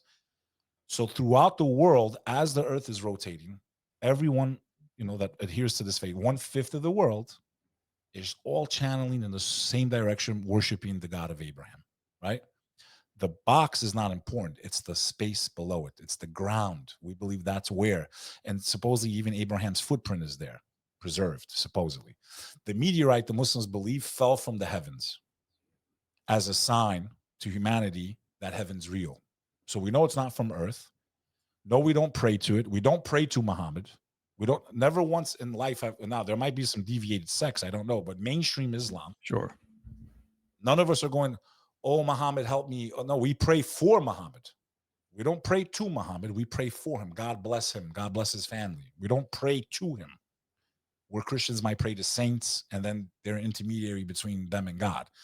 In Islam, we don't believe there's anyone between you and God. God is the all-hearing, the all-knowing. There's no one above you. Even an imam is not above you. It's just that he has knowledge. So whoever knows more Quran can lead the prayer. And you're allowed to push back if you have a question, something doesn't make sense. Like their authority is not final. It's to be respected, but it can be challenged. Islam believes all humanity is equal. Doesn't matter your skin color, your race, or your background. But we also believe in chapter 256. There is no compulsion in religion. You cannot force people to convert. It defeats the purpose of faith. Which is the idea that's become really, I want to say popular in kind of conspiracy communities over the last decade is that this black cube is a representation of Saturn. And you look on the North Pole and there's this hexagon on the North Pole with this, counterclockwise storm going around it. This is... Dude, the cube is represented in all three. I mean, if we're talking about Saturn, the Jews worship on the Sabbath, and then they have the thing on their head. We have the Kaaba in Islam, and we just did that episode with Topher Gardner where we're talking about this the symbol of the cross. The symbol of the cross, when it's like folded up, it becomes a cube. Yeah, if you unfold a cube, it becomes a something cross. Significant about that, because all three faiths, like Daniel is praying toward Jerusalem, toward where God's temple is. Whatever that is, like they're facing this way. Islam is praying towards the Kaaba, this cube where this is. We're praying towards Jesus Christ. And then if we're gonna get like real weird with it, if you want to talk about the cross turning into a cube. There's something significant about it. I don't know what it is, but it's there. It's just I can't put my finger on exactly what it is. But it's this idea that it's Saturnian worship. It is what's Chronos. Is it though, or is that just like what's the meaning for you behind it when you see that? What have they explained that to you as? Again, when I pray, I don't even think of the box. It's just the direction we pray in. It has no significance as far as it's just the place that we believe Abraham built the one house to worship the one God. In my mind, I don't see when I'm closing my eyes, I don't picture anything. And the human mind can't, there should be nothing in your mind when you're worshiping God. None of us have seen him. Now, I understand the Christians, some of them believe that was God in the flesh and all that other stuff. But I would tell them to refer to Exodus 33 when they think that. When Moses received the 10 Commandments from the burning bush, and he was speaking to God, and he only saw the reflection of God's light. He didn't even see God directly. It aged him. And Moses asked, peace be upon him, in Exodus 33, he asked God, how come I can't see you? And God responded, for no one can see the face of God and live. Now you explain, you reconcile that now for me as a Christian. God's telling me in his first book, you're never going to see me in the flesh. No human being can see me in flesh. Now you want me to believe that he actually came down in the flesh, because we believe that the flesh cannot hold the Spirit of God. It just can't. Anything material, anything within the simulation, it's like me as the computer programmer trying to go physically inside the computer. It would destroy the entire computer. That's the Muslim perspective, which aligns more with Judaism. No images, no statues, no saints. God says in the 10 Commandments, thy Lord your God is one God. I don't think God made it difficult. I don't think he was trying to play games with us and trick us. I'm going to send my son down now. We don't worship anything that can be created. And these are some of the contradictions. So when people say, why are you a Muslim? That's one of the greatest examples of why I had a problem accepting Christianity. Because I didn't just accept Islam, And for me, it was God's praying. A God doesn't pray. A God gets prayed to. Worship. There's a difference between prayer and worship, right? Worship is showing respect to God, reverence. So all three Abrahamic faiths, if you actually look at them, they pray the same way. The Jews, Jesus in Matthew 26 is described by putting his forehead on the ground and asking the Father to help him. And Muslims pray the same way. It's the most submissive way you could be as a creation of the Creator, to show complete respect, right? You're completely there's nothing higher than you, right? Even Jesus did this. He prostrated. Chapter 26, Matthew, verses 36 to 39. Whose women dress like the Virgin Mary, brother? Is it Christian women? I just have a question. Is it the Christian women dressing like the Virgin Mary? Or is it if Jesus came back right now, peace and blessings be upon him, because he deserves that respect. If he came back down right now and he saw the American women right now, or he saw these Arab terrorist women that you guys hate, which ones do you think he would more uncommonly say, well, those look like my mom? Those look like the women that would follow what I taught. You think he taught them to wear bikinis, G-strings? I don't know. Is that Christianity? I'm just asking. I think this is more of a construct of the time. But this is what the religion, the Pharisee. When they say it's a Christian country, is it? Would Christ be proud of these women? I'm just asking. This is. I wouldn't even say it's a Christian country. I would say we are founded on principle. I wouldn't even say the founding fathers were Christian. I think that's a construct. I think more than likely what's at the root of all this is these mystery schools, these Babylonian teachings, these Freemasonic, this and that. That's what's at the root of the foundation of this country. I don't look over really to see what other. Also, I mean, I'm asking it not to be a dick. No, I don't think. No, I think I'm actually asking it to mock the people that are fueling this hatred. Yeah, but there's a big difference between there's a difference between an OnlyFans girl and a girl that I know my wife dresses like normal. Let me ask you a you're question. Covering your tits. It's Let me ask you a question. Let's be real. And I'm not going to say that I haven't been to the beach with my wife in a similar situation, but let's be real. Your wife wears a bikini? Goes to the beach. Yes, let's be real. Mine has. I can't force. If I'm such a bad Muslim, I can't force her. Would your wife walk out of the house and go buy cigarettes in her underwear and bra? No. So what's the difference between that and wearing a bikini? How does the morality changes all of a sudden because I'm on the sand and there's water in front of me? Like, I don't understand the logic.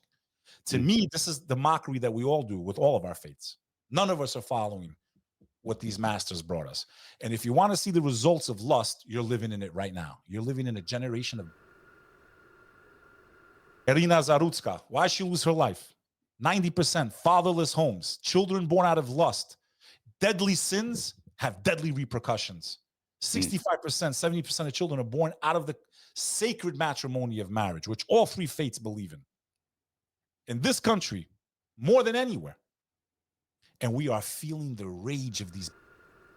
And I don't say it to put them down because it is an oppression for a child not to have their parents. It's because we followed our desires. Oh, I'll just keep bending the rules. Because that's how the devil has got all of us.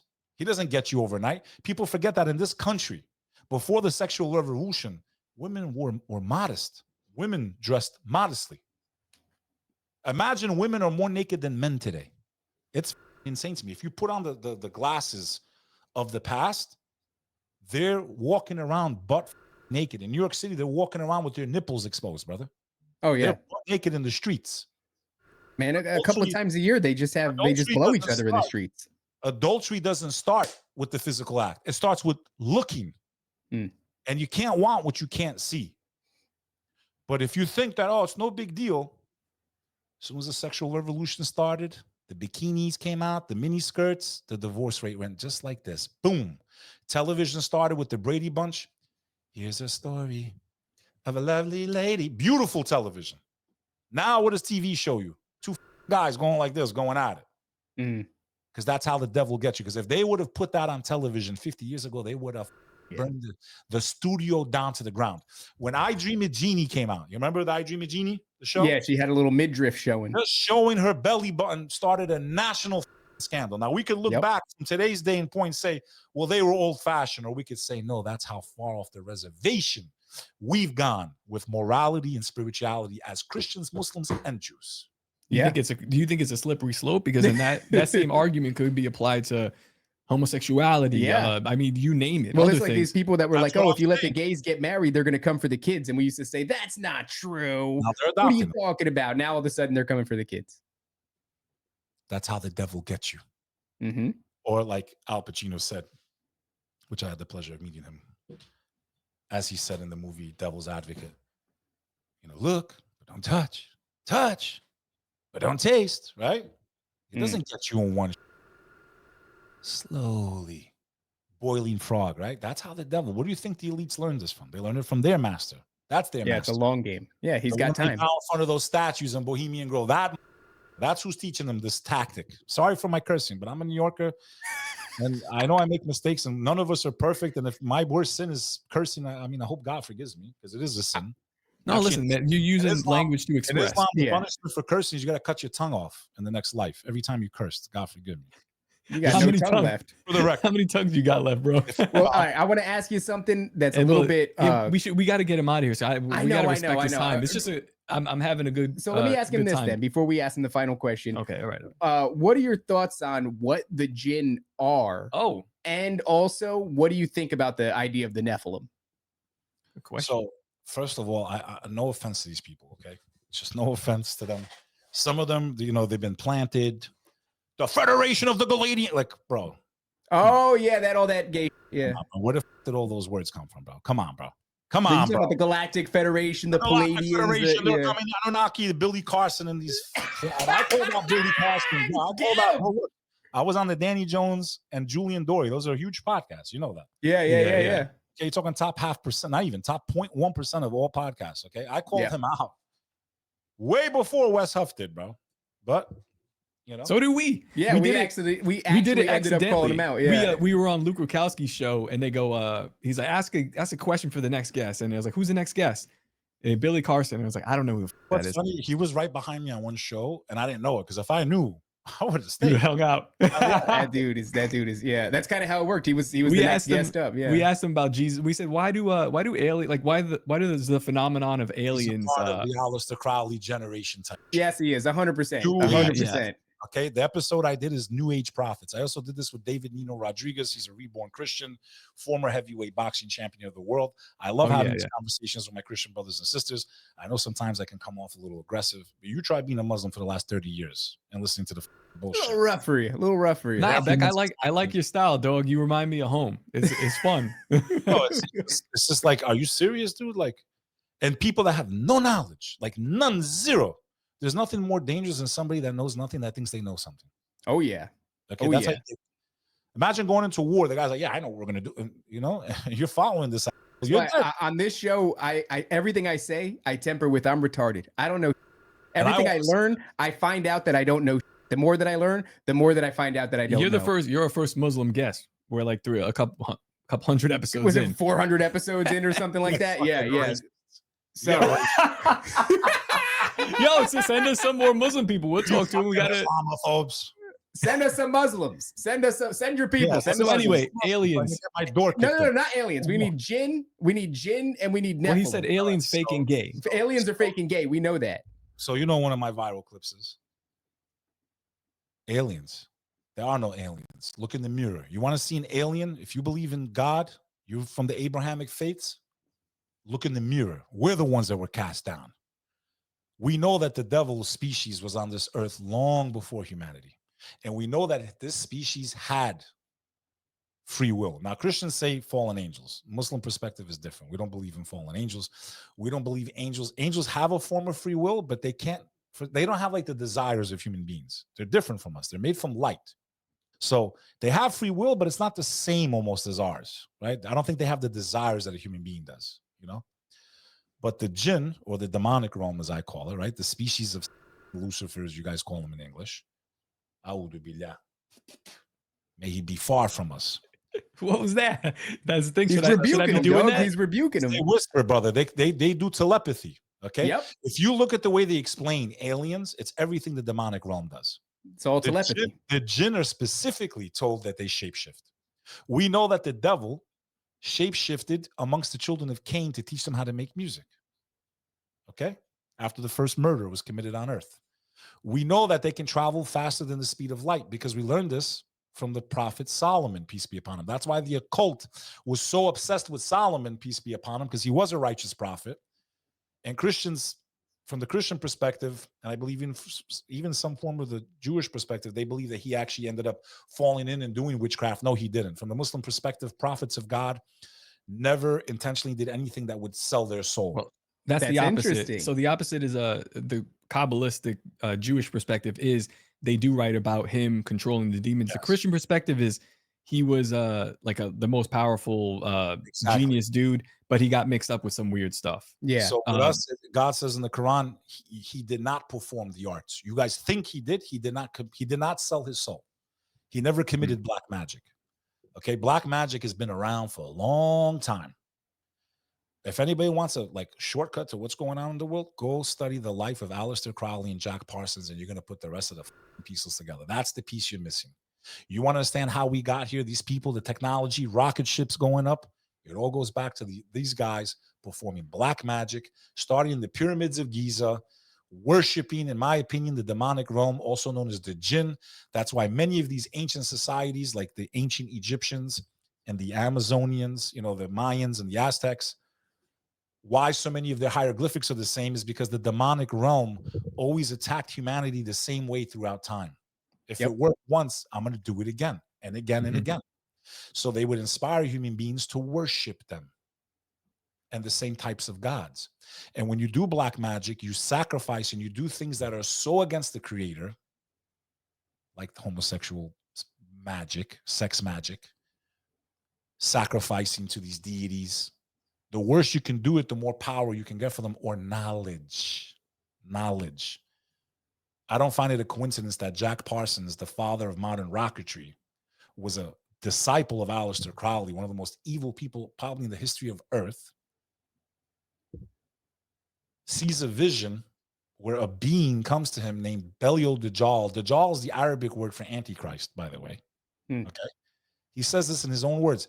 I had a vision where Belial Dajjal came to me. This is Jack Parsons we're talking about, father of rocketry. Why would he use the Arabic word for Antichrist? And he says in the vision, I'm going to help you finish your project and your work because it's very important for what comes next, basically, which is Skynet, bro. It's being built over our heads right now. How do you think the Antichrist is going to command the sky? Rain, and it's going to rain. Because it's going to be tech, I think, that supports the Antichrist. You know, knowledge of it. I don't know for sure, but all I know is they were doing rituals throughout history, sacrifices. We know that the Pharaoh of Egypt did black magic because his magicians went against Moses, and Moses won because his rod consumed their rod, right, which turned into snakes. So we know that this power has existed. We know in Babylon, humanity was tested by God, that they could learn how to perform witchcraft at the cost of their soul, and whoever was stupid enough to do it would get the knowledge to at least bare minimum separate man from wife, right? So I find it very funny. They start doing these experiments out in California. They're doing all these rituals, and all of a sudden technology just goes whoop. Yep. Right through the moon, bro. Literally. I gotta say, Beck, you know, we talked a lot about religious and cultural issues, and those things are really important. And obviously, you know, the religion, the spirituality of it all is the central, most important component. But this part that we've dipped our toe in here at the last moments of the show is really. I hope you come back. It's all. We need 300 episodes. Yeah, 100%, 100%. I would love to do this kind of cross-reference thing. Everyone comes at this from a different perspective, and but we all come to the same conclusion. Yeah, we all Yeah. come to the same conclusion. And it's like, you know, there's some of the terminology is a little bit different here and there, and how we got here is a little bit varies, you know, in one way or another. But even the person saying reptilian, they're on the same team, bro. Yeah. Okay, if they believe reptilians, like, yo, we're on the same team. You can call it aliens, cool. I don't care what you call it. Can you acknowledge that there's a force behind these elitists? Yep. Who are helping bring the end of the world? I think CERN and all this stuff plays into it. I think the technology, or what the Christians call the bottomless pit, I think there'll be a day where they might have figured a way to. I don't think it's blue beam where it's fake. I think it's going to be real. Agreed. See your dead grandfather from 30 years ago, who died 30 years ago, because the demonic realm follows us from the minute we're born. They're assigned to you. Mm-hmm. It has armies, legions and legions of armies dedicated to all types of different sins. One of his favorites, divorce, by the way, from the Muslim perspective. Divorce, even though divorce is allowed, it's God said, out of all the things I made legal for you, lawful for you, yeah, divorce is the one I hate the most. Meaning, let me tell you something, as Beck. a last option, you know, as a last option. We do a show called Chronicles where people will submit their paranormal testimony. They'll write out like, this crazy thing happened to me. Here's what it is. And it's so often when people are being plagued with some sort of demonic entity, it takes place in and around their divorce, or it leads up to their divorce, or it starts right after their divorce. And Crimes so of passion. There's a break. It's a break of a covenant between you, a loved one, and God. Yeah. There's forget about the state. And you've now went back on that. And there are prices to pay for that, man. That's a powerful one. It's a big opening. Divorce is something I don't wish on anyone, not even because of the money, just what it does to the human psyche, the soul, the family unit. It's terrible. And that's why, you know, having children out of wedlock, you know, if you don't have a man or a woman that actually believes in the higher power, God help you, bro, because your marriage ain't going nowhere. You're in trouble. We got 2 more questions for you. I'm gonna get you out because look, we got like 2 hours, and you've been gracious with your time, man. You shouldn't even come on this show, but it's a terrible show. What are the questions? One, how many of your thoughts do you think are your own? Ooh, real simple. I feel like now that I'm more aware, I think the more connected you are to God, it's, you don't, again, from the Muslim perspective, intoxicants, alcohol, when you put these things in you, you're opening yourself up.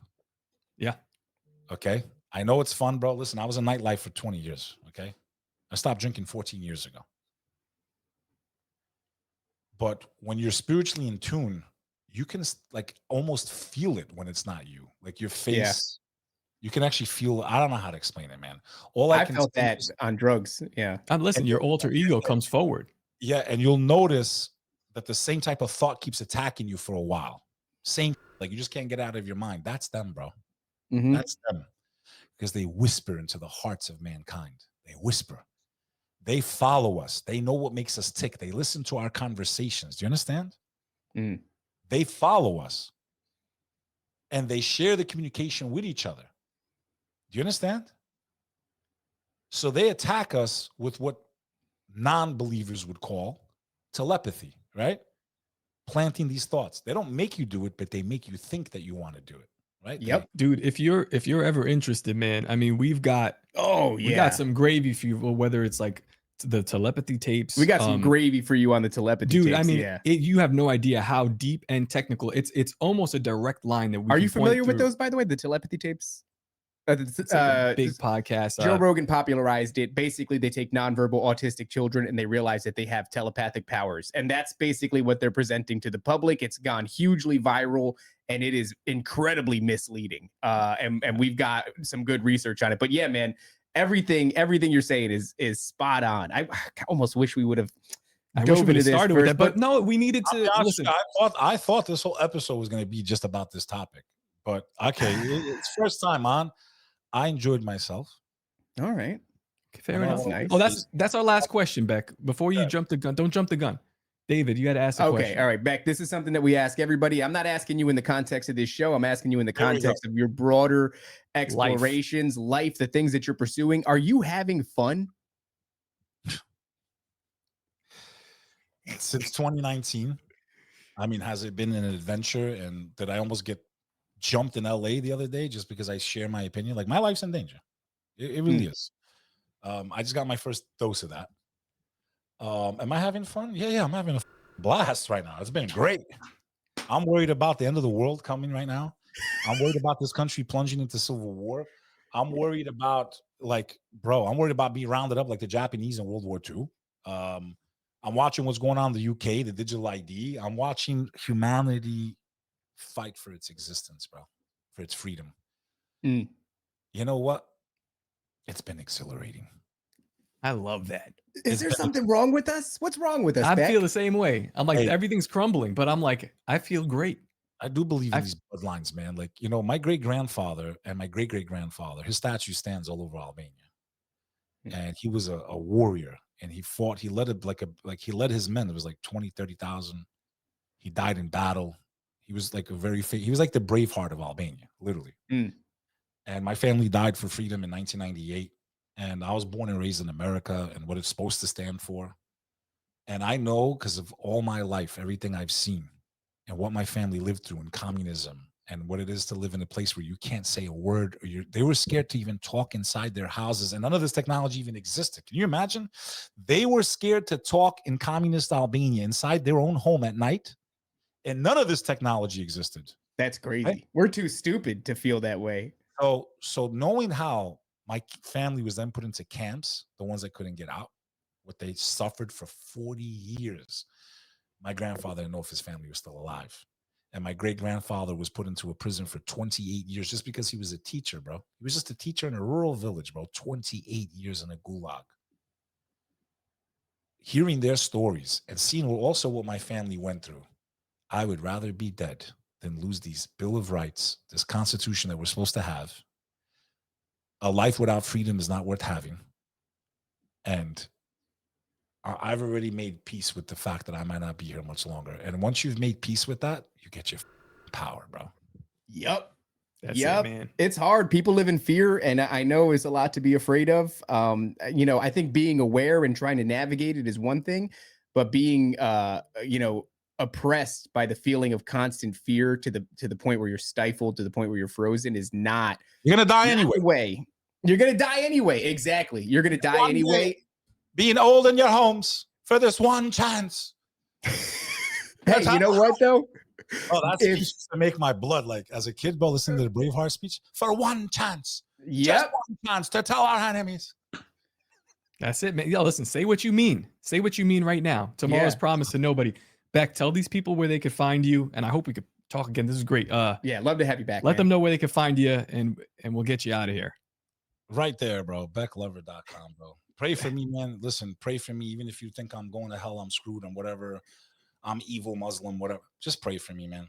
I'm praying for you, man. Don't say that. Don't talking about your audience. Oh no. Listen, They're terrible people. Don't worry. They know better, man. They love you. They love you because we said so. Dude, thank you for spending time with us and enlightening us on all kinds of stuff, man. I hope you'll come and talk with us and again. If you'll allow it, we'll drag you straight into schizophrenic territory next time you come. We'll go immediately as soon as the show starts. We're gonna go. What about these disembodied spirits? No, we got to start from the beginning, though. We got to start from the story of creation. Describe the whole entire process, the different That's kinds. a lot. You better come back. You know, from the Muslim perspective, there's a version of jinn that can fly. I believe that. And we believe that God, we're going to save it for the next episode. All right. All right. Guys, until next time, don't forget, and I say this sarcastically, Beck, don't forget to obey, submit, and comply. We'll see. The greatest hypnotist on planet Earth is a oblong box in the corner of the room. It is constantly telling us what to believe is real. You can persuade people that what they see with their eyes is what there is to see. You can't. Because they'll laugh in the face of